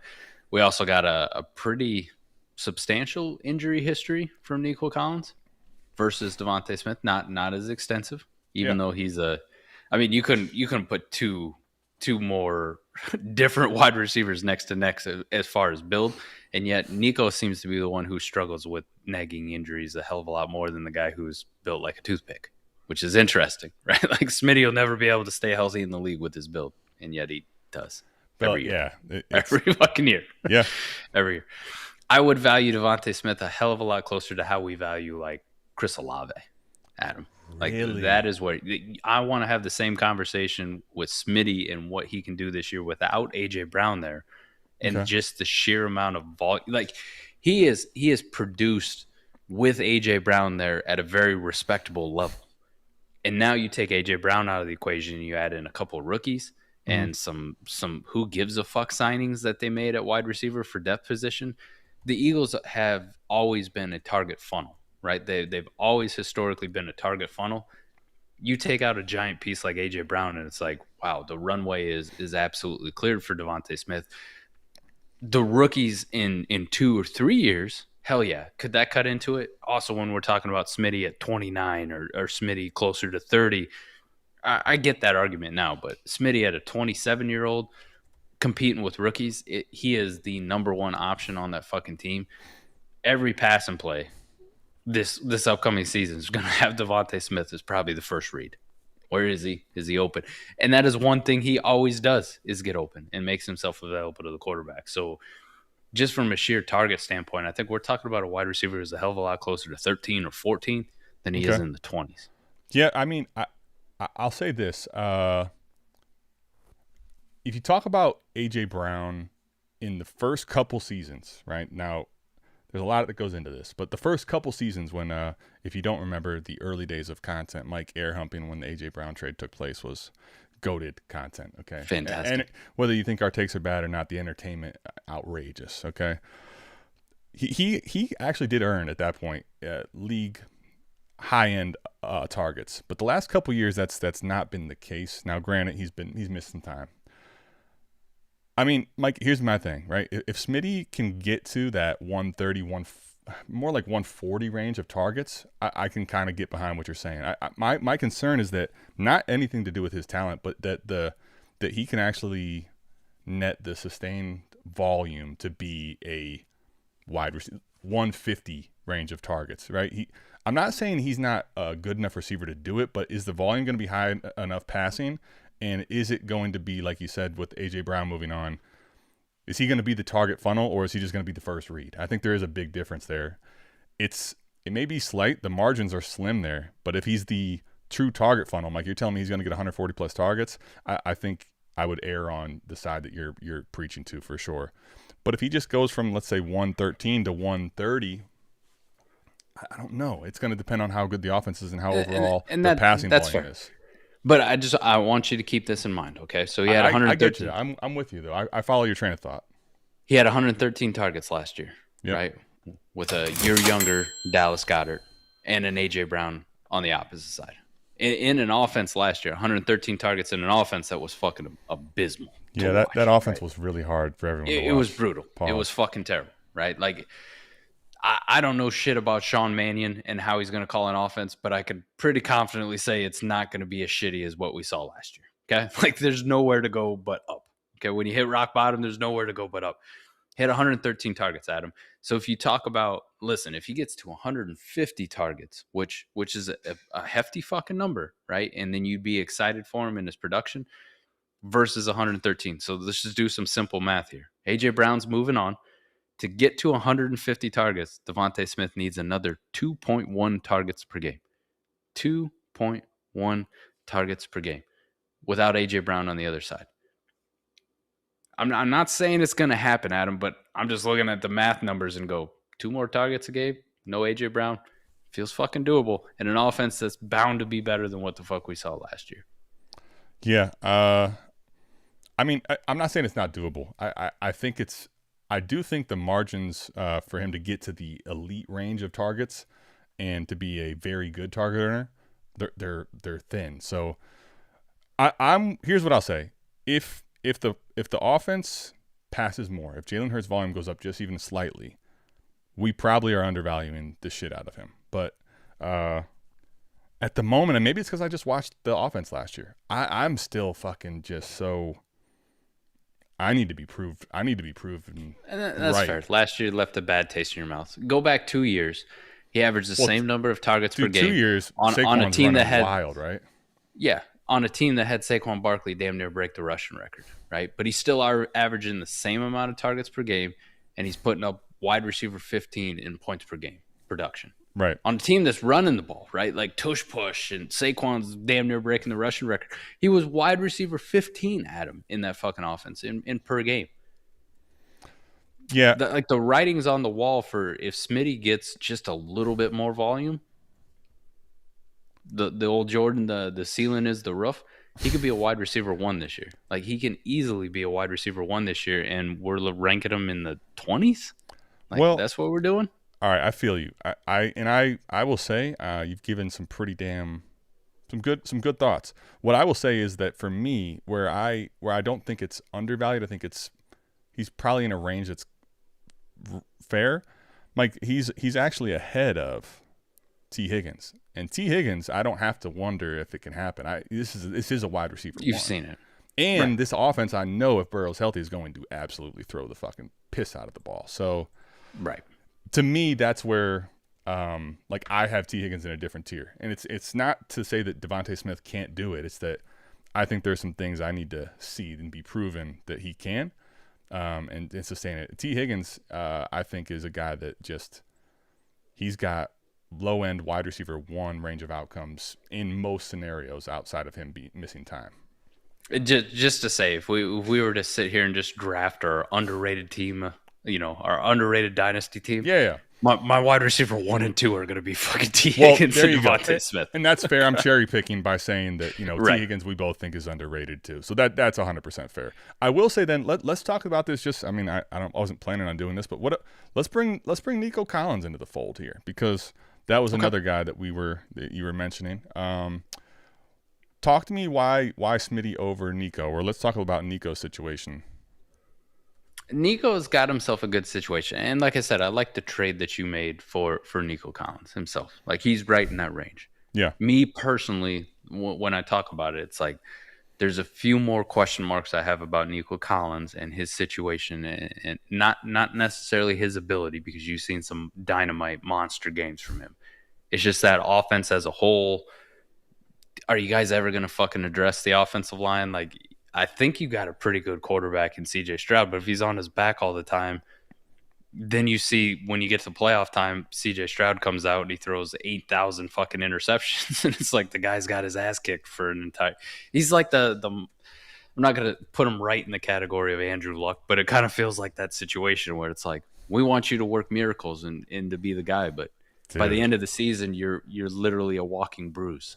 Like, you're a walking bruise. That's fair. I think it's interesting though, because to me, here's let me just give you where, again, my takes could be wrong, right? But when I look at the Eagles and what they want to do, right? So last year they threw the ball for just under 500 times. Let's just call it 500, which was below league average. The Texans, despite the fact that CJ Stroud is absolutely just getting crushed, it felt like. I mean, and the worst part is, like, there was games where it was multitudes of just, dude, is this guy going to make it out of here? Dude, they threw the ball 582 times towards the top of the league. And I don't want to – I think Nico's probably in the correct range. I don't think he's, like, super undervalued. But I just wonder if they can even give CJ Stroud a little more time. Like, is there a touch more upside for a Nico Collins and just some of these other weapons, honestly, that we started to see get to blossom last year? Because it is crazy to me how great CJ Stroud was his rookie year and how completely off everybody is in Dynasty at this point. Like, it's almost like they don't even remember that happening because of obviously all the picks and the playoffs, recency bias. But that's another interesting one to me, was CJ Stroud's value. I thought about trying to buy him a couple spots.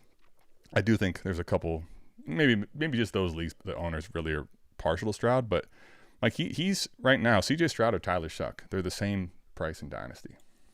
What? Yeah, I'm not kidding. They're in the same tier. Listen, 4883 and 4755. No, I don't say anything about Smitty versus Nico Collins to besmirch the good name of Nico Collins. Yeah, right? No, so don't take it that way. And I wasn't trying to do that. I was just wanted to talk about the situations there. I think it's just very interesting. As soon as we get to let's just call it like wide receiver 12 through like 18 really just feels like the exact same players top to bottom, where I'm like, why does nobody really value these guys appropriate? Nico Collins just happens to be one of the only ones, him and Garrett Wilson, where I'm like, the community likes him and I kind of like them too, right? Like I feel like they're right in the range where it's like, that's appropriate. It's just the other guys that I feel like are a hell of a lot more disrespected. And it's like, we should really be talking about them in the same breath as we do a Nico Collins or a Garrett Wilson as far as dynasty value. And that's the part that I don't understand. Right. Listen, I like Omadunze and I like Ladd McConkey and, I like Luther Burden, the prospect. And I like the one game we saw from him last year. I was like, that's awesome. Those guys really shouldn't be holding a fucking candle in the same breath or argument as some of these other guys with what they've done over multiple years and the situations that they're in. I feel like they are far more disrespected than some of the guys we just push up because we're like, hey, we saw something from them at one point and they're young. So this is where they belong. That feels like the false argument for me. If we're really diving into this range, it's like, it should be the T. Higgins of the world. It should be Devontae Smith. It should be Garrett Wilson. It should be Nico Collins. It should be Chris Olave. It should be Rashee Rice, even with his off the field. Please just hold it the fuck together, because when you're on the field, I know you get targets out the ass. Like, this should be the range. and then you should have a tier break for everybody else where we're like, we've seen moments and we like them because they're young. I just feel like we push the youth of we've seen moments up a little bit too high over some of these more mainstays. And that's probably my biggest argument. It's not the Nico Collins and Devontae Smith thing, because really, Adam, if I'm sitting in a draft, the thing that wins out for me on drafting Devontae Smith over Nico Collins is the fact I'm an Eagles fan, right? Like, that's where it's like, the same fucking tiers. I got them ranked like one spot. I'm going to go with the guy I like. I'm going to go more fizzle dollars on this and have some fun with my draft versus anything else. But those are the only situations I do it in, is where it's like, the guy's fucking 13 on my board and this guy's 14 on my board. I'm going to go with the guy that I like a little more because of fandom. Yeah. I will one last time address this one, and this will be the last time, because at this point you're being disruptive, and I'm gonna ban you here because you've overstayed your welcome, and you're just being disruptive to do it. And I will say this, like this is actually kind of the final point I was gonna make earlier. So you could say that we only have 50 people on the stream, but I'm watching and we have 106. But regardless of the number, right? What are we comparing to, right? Why is that a problem? Why is it a bad thing to have 106 people here talking about the game of Dynasty in the way that we see it, right? Why is this conversation laughable? And I do say, you're like, I could stream too. And this is the biggest thing, right? If you want to go build something, go build something. See, all the people that are creators that you're talking about and you're comparing, they've gone out and done something and created a unique platform, right? That you could laugh at this all you want, but we have a very tight, close-knit community that I'm proud of, frankly. I'm proud of what we built here, and I'm proud of the little stream that we have going on. I frankly love the little stream we have going on. You were welcome to stay, but at this point you've done nothing. Bro. You've never created a single comment that was in any type of positive vibes. So at some point, if you want to come back in a better light and whatever you've got going on off of the air here, I'd love to help you out and get you in a better place. But I will say, if we're doing something wrong because we have 50 people, right? If that makes my takes bad or poor, it's not really a measurement that actually holds any weight. And I will say I love having these little streams. So thanks, Buy Apple Pie. And I will say today is not our Buy Apple Pie day, buddy. I've never banned anybody, but today is the day. That's a first. Show first right there, man. She's gone. Show first. She gone. She gone. On to the next. Bye, Felicia. Yeah. So, yeah. But no, that was good. I wanted to tell him this too, but he can still watch. It's hilarious. Glad that y'all shifted your entire argument so we get shit wrong sometimes. I mean, what are we supposed to say? No. We never get it wrong. He's basically telling us that we got it wrong. We need to say it, but now it's like we can't say that we get it wrong. I do hope that he has whatever he's got going on, man, seems to be tough. So I would say honestly, for me, empathy, like for anybody, right? So whatever he's got going on in life is tough. So I feel for him. You project how you're feeling inside, and hate is double-edged sword. Can't live life like that. Yeah, I appreciate that. Yep. Merkin, let's go ahead and throw the money around, baby. Corey Mercer. We got a giveaway, don't we, tonight? Like, we got drawings, and honestly, at this point, let's just come out and say what it is. All right, they're as close to giveaways without. I'm just asking for enough to try to keep it from being completely unattainable. Right, I'm just asking for the bare minimum. Now, all right, there are drawings. Oh, by the way, Mike, have you checked out the new app? So, if you go to wefloat.store, make sure you go check that out. You can add it to your home screen. This is one of the things I love certain products with Apple, but getting approved on that Apple store is just, it's not going to be the death of me, but it is a pain in the fucking ass. So still not here, working on it, but I got to say this. Excited for by it. the Go way. ahead. What do you got? By the way, this says, I want to shout out to you. Okay. You and Fizz specifically. Okay. So Fizz started this stupid obsession I had with shoes. Like he did, right? Fizz is I was a very let's just call it ready to mow the lawn at any given moment type of guy when it came to shoe game. Got the grass thing going? Let's go. Yeah, you know what I'm saying? Sure. But when he broke out the Flamin' Hot Cheetos. I remember that stream. Very first. I remember that stream. I just had to get him. They just spoke to me. And then that evolved into Scooby-Doo's, and then it evolved into Teenage Mutant Ninja Turtles. And then Adam started his bullshit. You know, I was never a Jays guy. I was never like I don't think Adam. I Dude, honestly tell you, I don't for think the I've record, ever owned a pair of Jays in my entire life. Wow. I will say I have a sickness, buddy, and I've You do. I'm kind of just You trying do. to I'm trying to help everybody else get some of it, but yeah. You do. But I say all this to say now, here we are between you and Fizz. You got me into the Jays. Fizz started on just like, man, I need some fucking dope ass shoes, and then Adam put me on to Jays, and like I'll do better. I'm not going to call them giveaways, even though they basically are, because Adam loses fucking ass every time. Yeah, it's not a super profitable thing for the record, but like it's Right. To give it away would be impossible. So it's kind of keep the baseline going for it. Yeah. The drawing.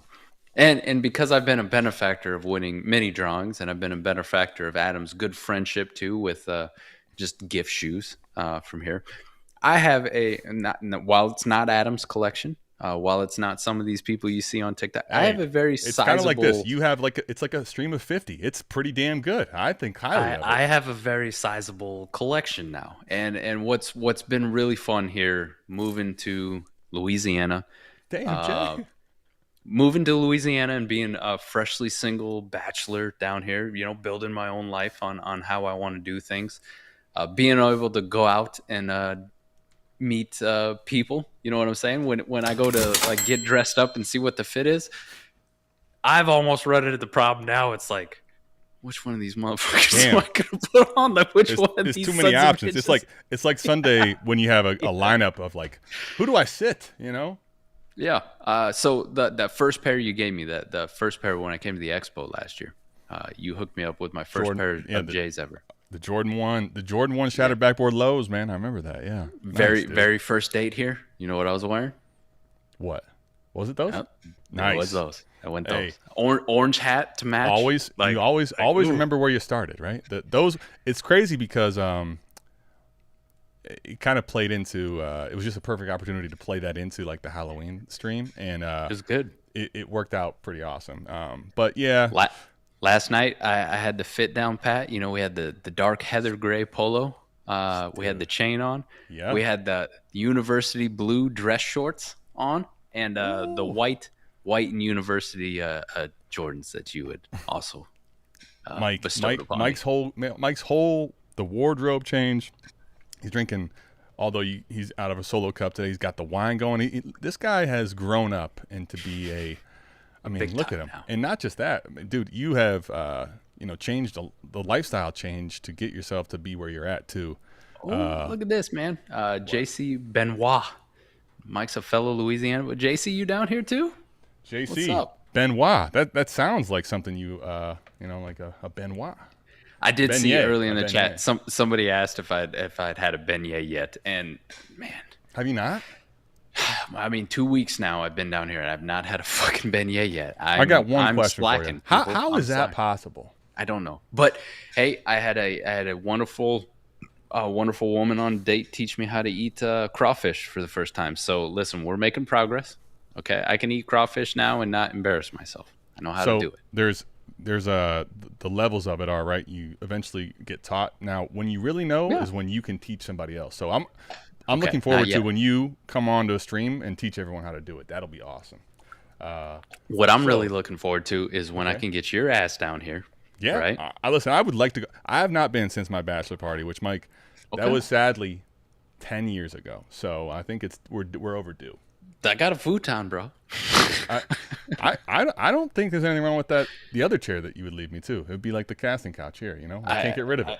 Well, I got a giant beanbag chair too, if that's more your speed. But also too, you're the guest. I'd give you the bed, man. You're a taller dude. My skinny ass, my little tiny ass. By the way, I went to the doctor today. Established primary care. Check out my shoulder. It's been bothering me here a little bit. Side note, but I went to the doctor today. I hopped on the scale with all my shit on, phone in the pocket, wallet, keys, all that shit. 201 fucking pounds, my man. Congratulations. Hey, Mike, you know what's good for shoulder pain? What's that? Beignets? You lick my butthole. What? That's not nice. That's from Step Brothers. Yeah. So, all right. So let's go ahead and get into the. So if you go over to the the merch WeFloat.store, the app, make sure you create an account, because if you create an account, by the way, go ahead. Yeah, please. I want the people to realize this. Adam has been, I want to shout him out. Adam's been an absolute fucking trooper here this damn near month. I think we're at a month, pretty close, with me trying to get all this shit just to this point where I can set up on my kitchen counter and do a stream. But Adam, thank you so much for holding down the fucking fort during this time. Man. I was just going to point out, I can't wait till you get the We Float graphic up on the screen. You know, oh yeah, I will. You don't have to spell the shit out or nothing. You just hit the button and the graphics up there. Well, here, listen. Let me go ahead and show you something. All right. Okay. So, all right. Well, you're gonna see something now. I need my maintenance guy. All right. So I just got this in, and I'm working on. So I'm getting. We're gonna have levitating shoes, buddy. But the problem is, it's with my big feet, my big shoes. You've got to.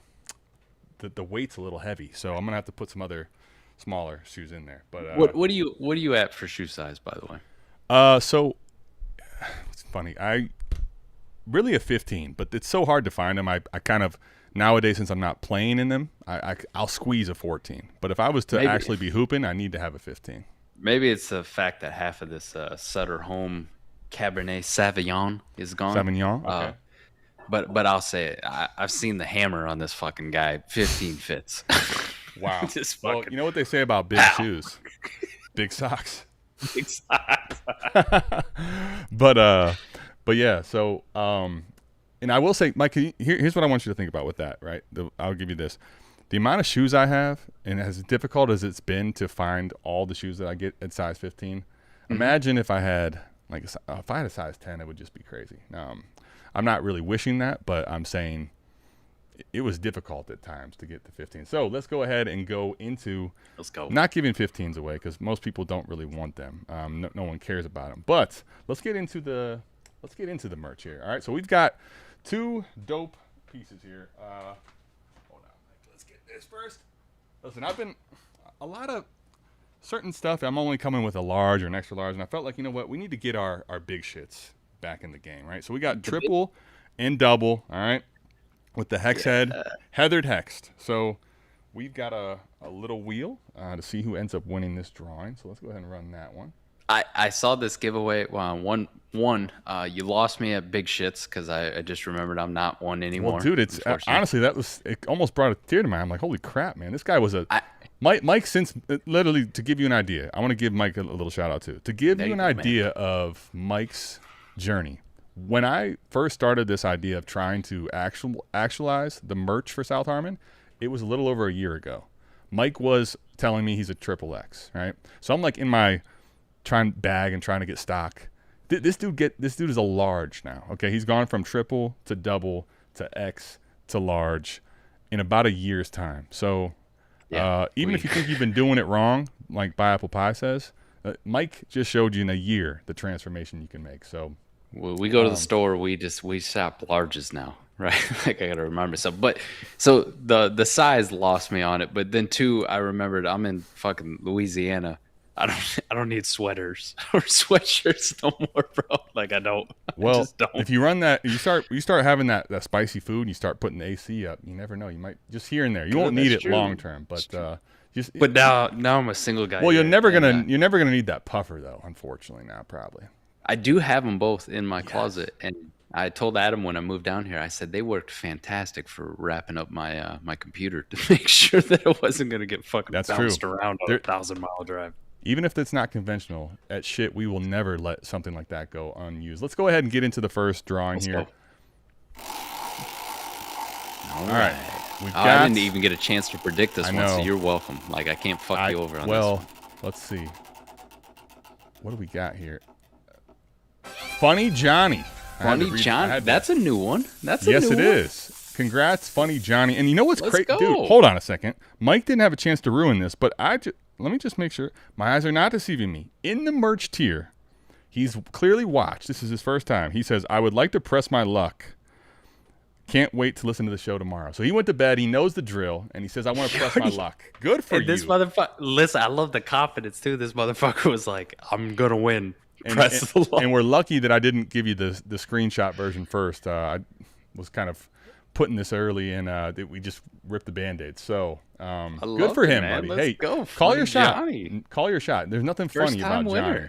Big winner. All right. That's so, what Mike, I'm talking let's about. get into the next one. That's going to be it's you and I think 2 other people, right? We're competing for 2 of you guys are fucked. jackets. Yeah. So, well, This is a lock.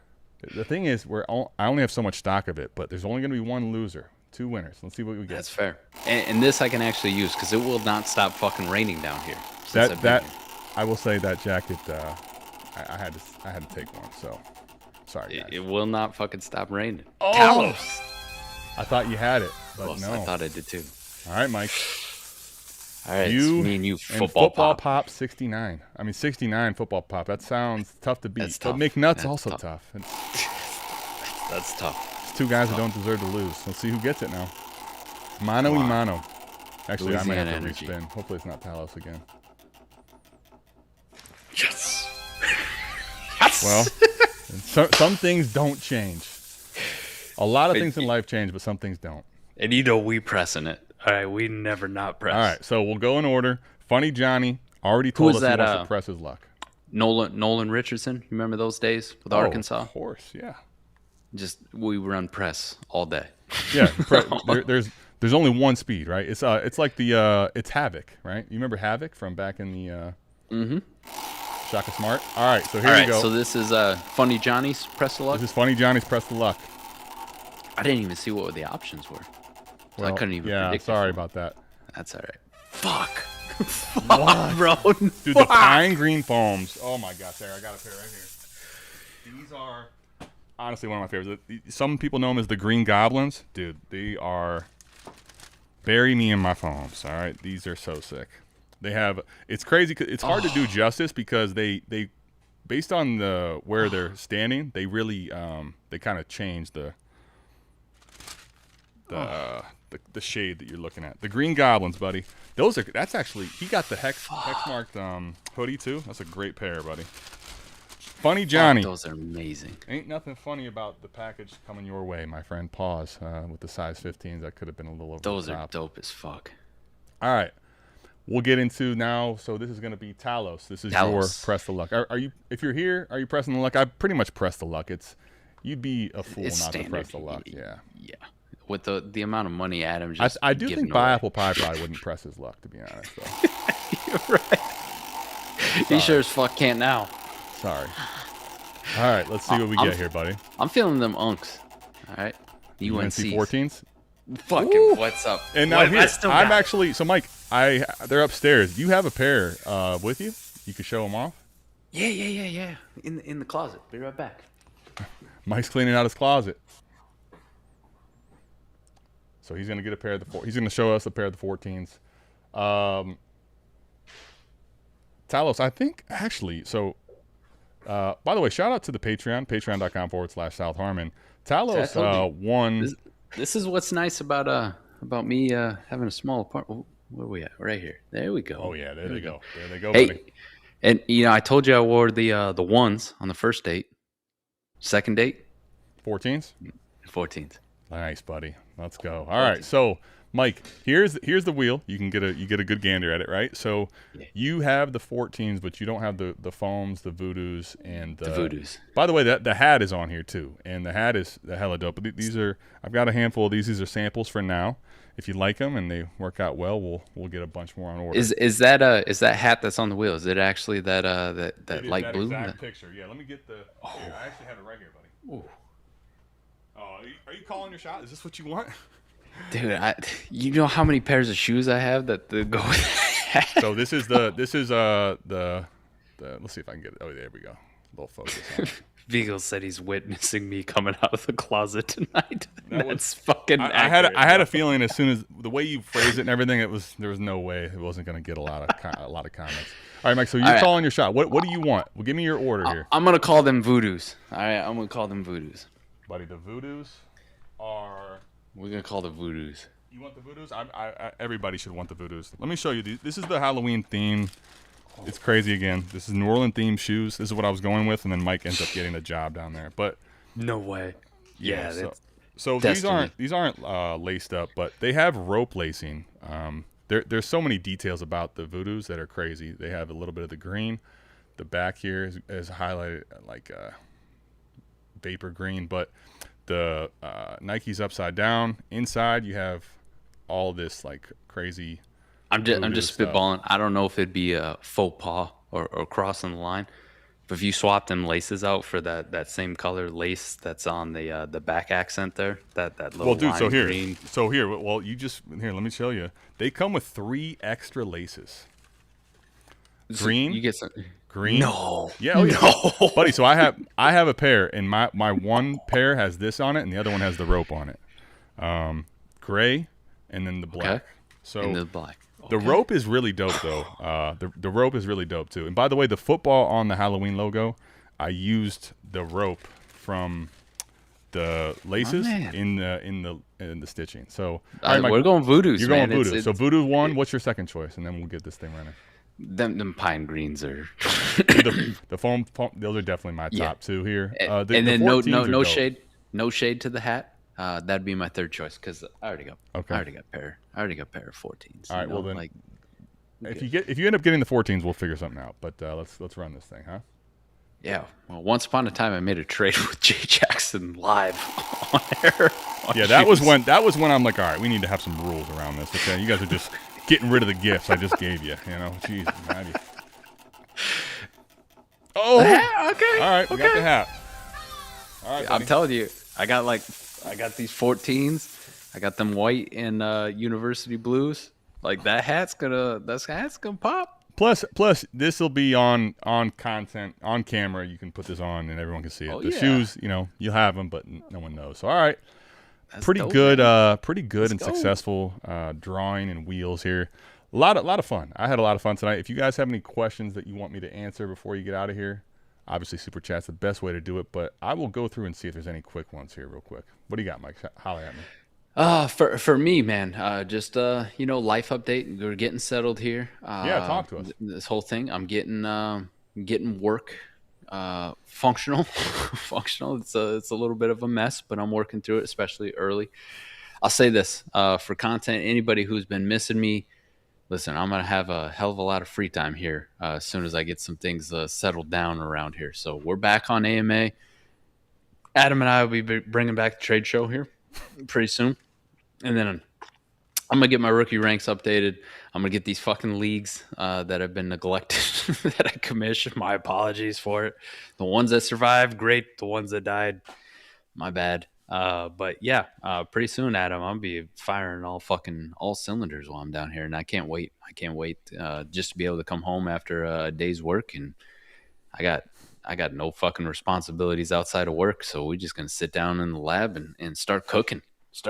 I got some big ideas on shit I want to get popping here. So I love it, man. I love the vibe and the collective energy and the focus on it. And don't let me fucking figure out how to do any video editing. All right. Cause it's going to be a dangerous day. The minute AI is no match. When Mike gets in the kitchen, it's a look out, Loretta. Shout out to we definitely getting canceled with one of these videos. Well, maybe, but Apple Pie said it best. How can you cancel someone who only has 50 viewers? That's true. Yeah, he's besmirching crazy. That's fine. The best part is he's like not knowing your place. Like you're just talking shit to everybody that's watching and basically saying how none of us matter that is watching. It's kind of sad to me. All right, 27 first. JC, I don't want to be too formal, too forward. I was gonna say, you being too formal is we are really going crazy. Too forward. But what part of Louisiana are you in?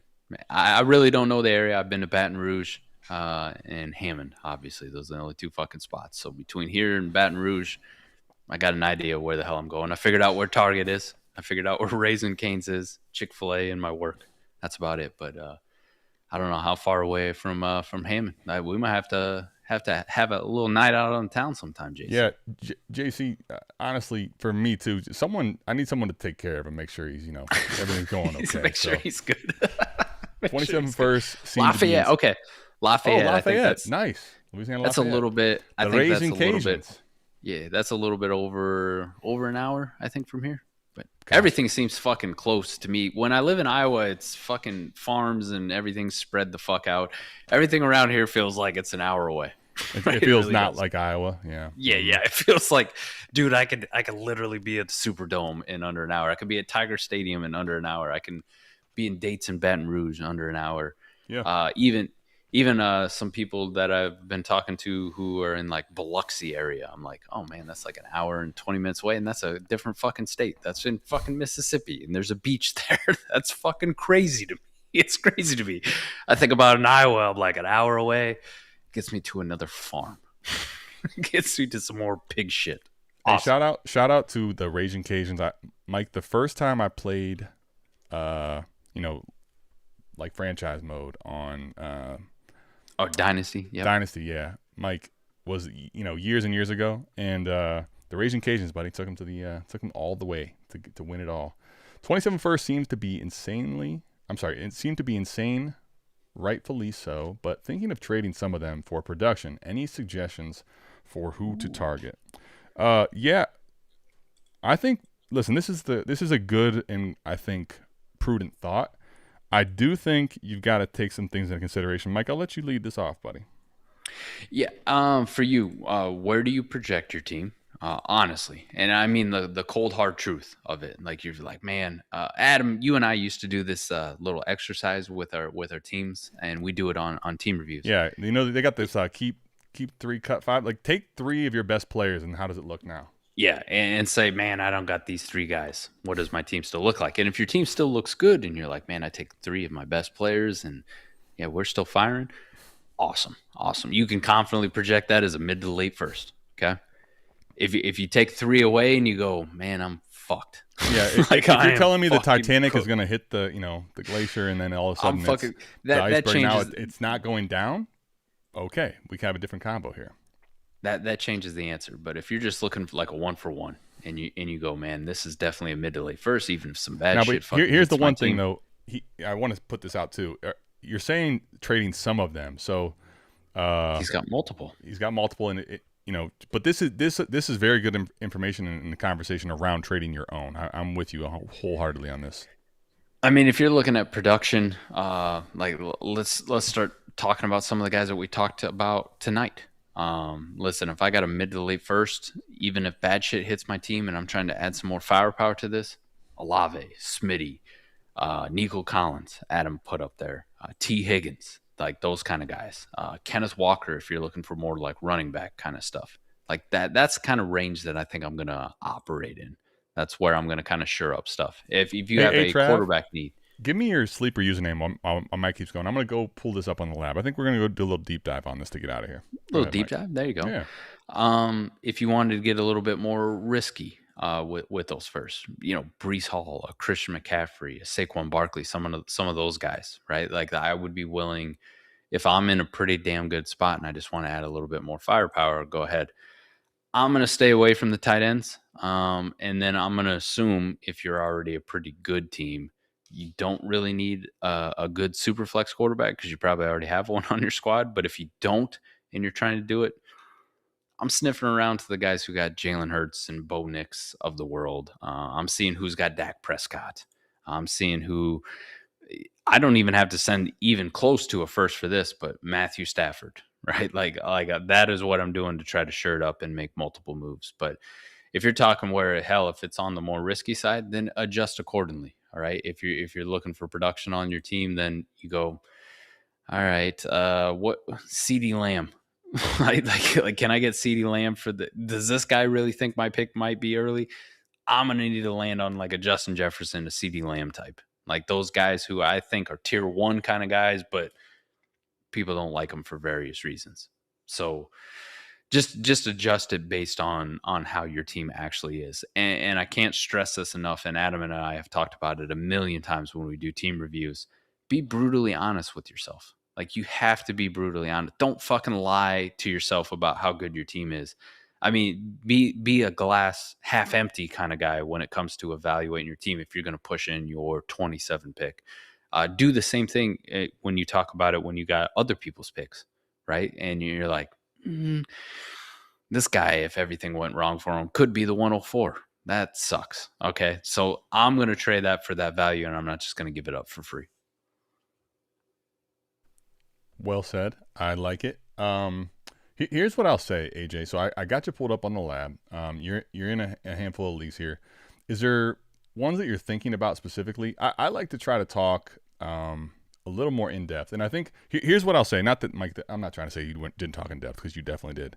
What I mean by that is you use a couple phrases here, right? You said trading some of them. So one of the things I think in general with 27 is the market is extremely high on this. So it's extremely desirable, and I don't think there's anything that can happen to the 27 class that's going to make that change anytime in the near future. And honestly, for the next year, as crazy as this is to say, it probably is only going to creep higher. And if you have some, so if you have multiple, what you basically have, in the way I look at it, is I have multiple, right? I'm one of the few people that has more than one of the most desirable assets in Dynasty that's value insulated. So for me, I look at it as like, okay, kind of like a diamond. Like if you have a small diamond, it's still valuable. But if all of a sudden you had, let's say 0.2 carat, and now you have 0.4, 0.6, you get all the way, you get up to 1 carat. Listen, you 5, 6, 7.2 carat diamonds they're not even close to worth 1 carat. And when you bunch them up together like that, the amount of leverage you have, right, is you really can't quantify it until you start using the leverage. You're able to trade for players that you just shouldn't be able to trade for, right? And when you break them up, to me, it's something that I've found a lot of times, unless you just get lucky, you end up making the right call, right? You get, let's say, Mike, you're talking about Devontae Smith. He's someone you probably could acquire for a 27 first right now. And if things break right for him, that could end up working out for you really well. But on the flip side, you could go just mediocre. He could give you similar production he's given you in the past, right? Which is fine, but it's not that crazy wins over replacement. And if it doesn't go well, man, you really burned a great asset. So for me, I think what I would do is try to be patient and try to practice patience. A lot of things I end up saying are not very fun. They're not as cool as the wheel or the Jordan shoes. But I think you hold these picks, because if you're anywhere near contending right now in this scenario, keep yourself in the mix. And if you have 2, 3, 4 picks in 27, what you're going to be able to correct on your team that goes wrong already. And if things are in your favor, do you know how many teams are going to be desperate for those picks right now? Dude, I'm telling you right now, on the 26 clock in the first round still, 27 picks are more desirable than those first round picks in 26. Dude, just think about that for a second. Just let that sink in. You know what those are going to be worth when someone has to rebuild that doesn't want to? I mean, fuck. Breece Hall could work out really well, Mike, but dude, one of those picks can buy you probably a player in the top 50 almost outright. And then if you have multiple, you can go get Josh Allen to fucking just hit someone over the head. Like, for me, I'm probably practicing patience unless there's a few things you want to tinker with your team that you think really need to shore it up for the start of the season so you don't get boat raced early. But if you're kind of competitive and you have multiple picks, I'm holding that leverage for the right point. I just pulled up one of AJ's leagues here just to give me a reference. One that was ranked pretty high. It's ranked 4th in keep trade cut value on the lab. Let's do it. Okay. Just for reference. And when I pull it up, right, he's got good quarterbacks. His flex is very good. He's got 2 good tight ends. Like his running backs are dog shit. They're fucking terrible. They're disgusting. He's got 127 first his own.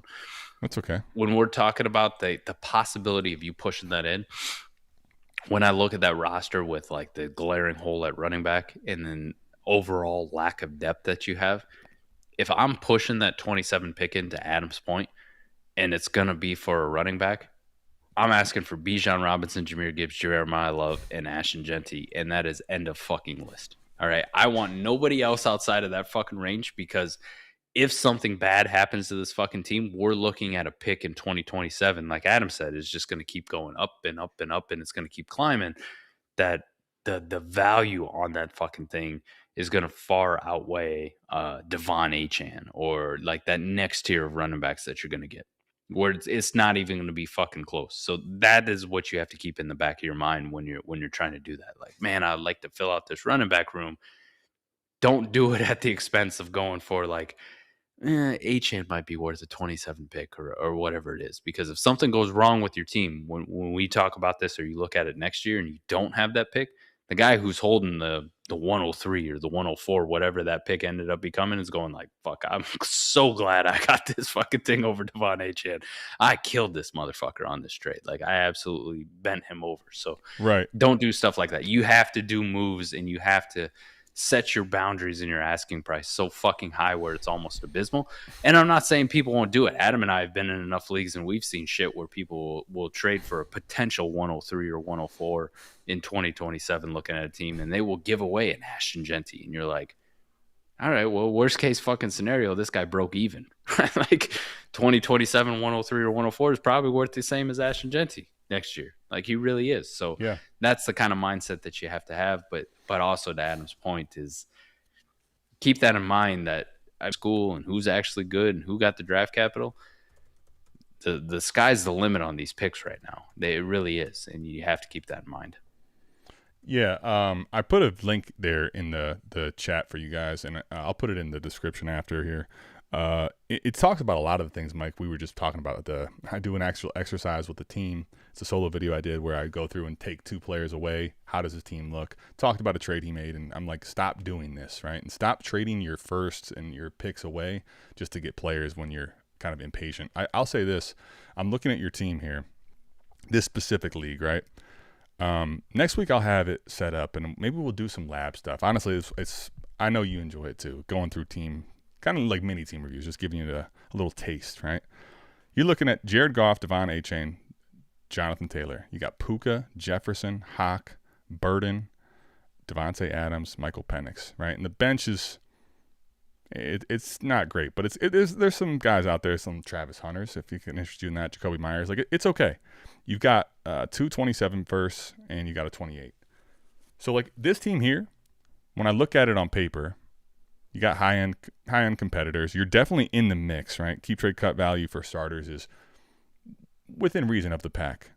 But it's not like, holy shit, this team is fucking just going to crank this league and just give it hell.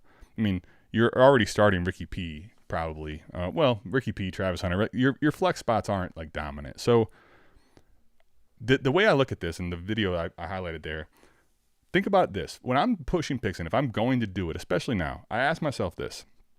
Am I significantly improving a spot that's going to make this team actually different when it stacks up to the rest of the league? I need to answer yes to that question, right? So is my flex now becoming a true stud? But also the thing you got to ask yourself when I'm moving 27 picks is he value insulated? One of the things that I've made huge mistakes on in the past, Mike, I think, did the same. We would push picks in for guys like, Alvin Kamara, who now is ancient. But then if he doesn't perform, right? Big as hell. Antonio Gibson. There you go. So if he doesn't perform, right, you don't have any value insulation. Now you don't have the pick, and the player that you thought was going to produce isn't producing. Now you're literally, as By Apple Pie would say, we're every bit of what By Apple Pie was calling us in that scenario, right? So I think you got to think about it this way. If you're not getting production in that's significantly making that spot way better, right, why are we doing it anyway? And then the worst can be if the production isn't really sizably a leap up, is there also no value insulation, right? Now you have no reward and all the risk. Those are the things you want to try to avoid. So I would say this. You only have 227 picks here, so it's not like you have a ton of leverage here. But I'm probably in the scenario of I'm going to hold out and wait and not try to rush this thing, frankly. The honest truth is, I pulled up your teams on the lab. There's not a single fucking one I would push a 27 pick in. Not right now. If I'm in your position. Not a chance. There's always, here's what I will say. There's always exceptions to the rule. So if someone comes to offers you something that's too good to be true, but I will tell you this, Mike, let's to end this, let's talk about what that would look like, right? How small is the list of players that would need to come into your inbox that you're like, you know what, fuck this pick. Like, I'll just take this now. How scarce is that? We probably cut it off at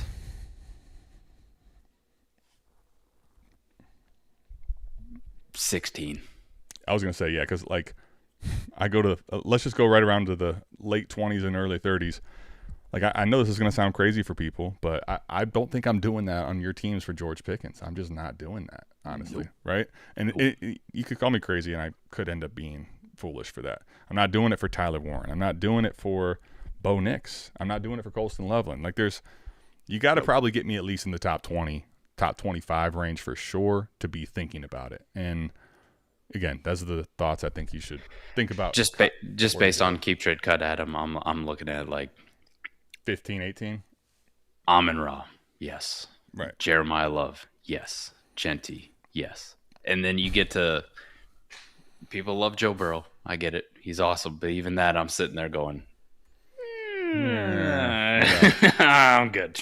I'm good. Yeah, and I mean, some of these players, I would add more to it, like if I needed to get. But if I can get to that range where the production is elite and the value insulation is still really high, then I would be in for it. But the frank truth is a lot of the players in this range of, like even Kenneth Walker, who had a surge in value, Quinshawn, Travion, God forbid I talk about those guys, Ladd McConkey, right? There's a path where you erode a lot of value too, and that's what I'm trying to stay away from, that tier. Yep. All right, buddy. Hey, you're back, man. We're back. Love it. Big things popping down south.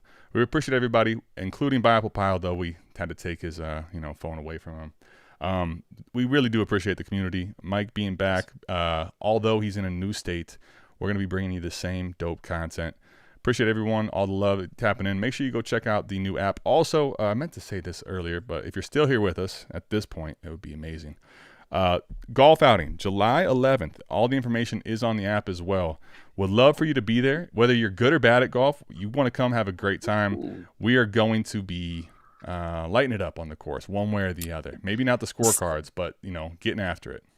I want to shout out to Sly Salinas, 3536. By the way, just put me onto some game. One, about a great restaurant, but two, Adam, did you know this? There is in Iowa, Louisiana. It's the name of a town. Nice. Iowa, Louisiana. How are you not living Googled there? It. Bro, I gotta go visit this right now. Not even for the restaurant. I just gotta go to fucking Iowa, Louisiana at some point. It's a small town with a population of 3,400 people as of 2020. That's a small town. Located near Lake Charles. Known for its small town atmosphere, the town hosts the annual Iowa Rabbit Festival. It's in March, so we won't be able to check that out for a while. But it sounds like there's a lot of, for the small number of people in the stream or in this town, there's a lot going on, man. There's all kinds of cool events. So let's go check it out. We love you. We'll see you back here, same time, same place with Mike again. We're out of this thing. Peace.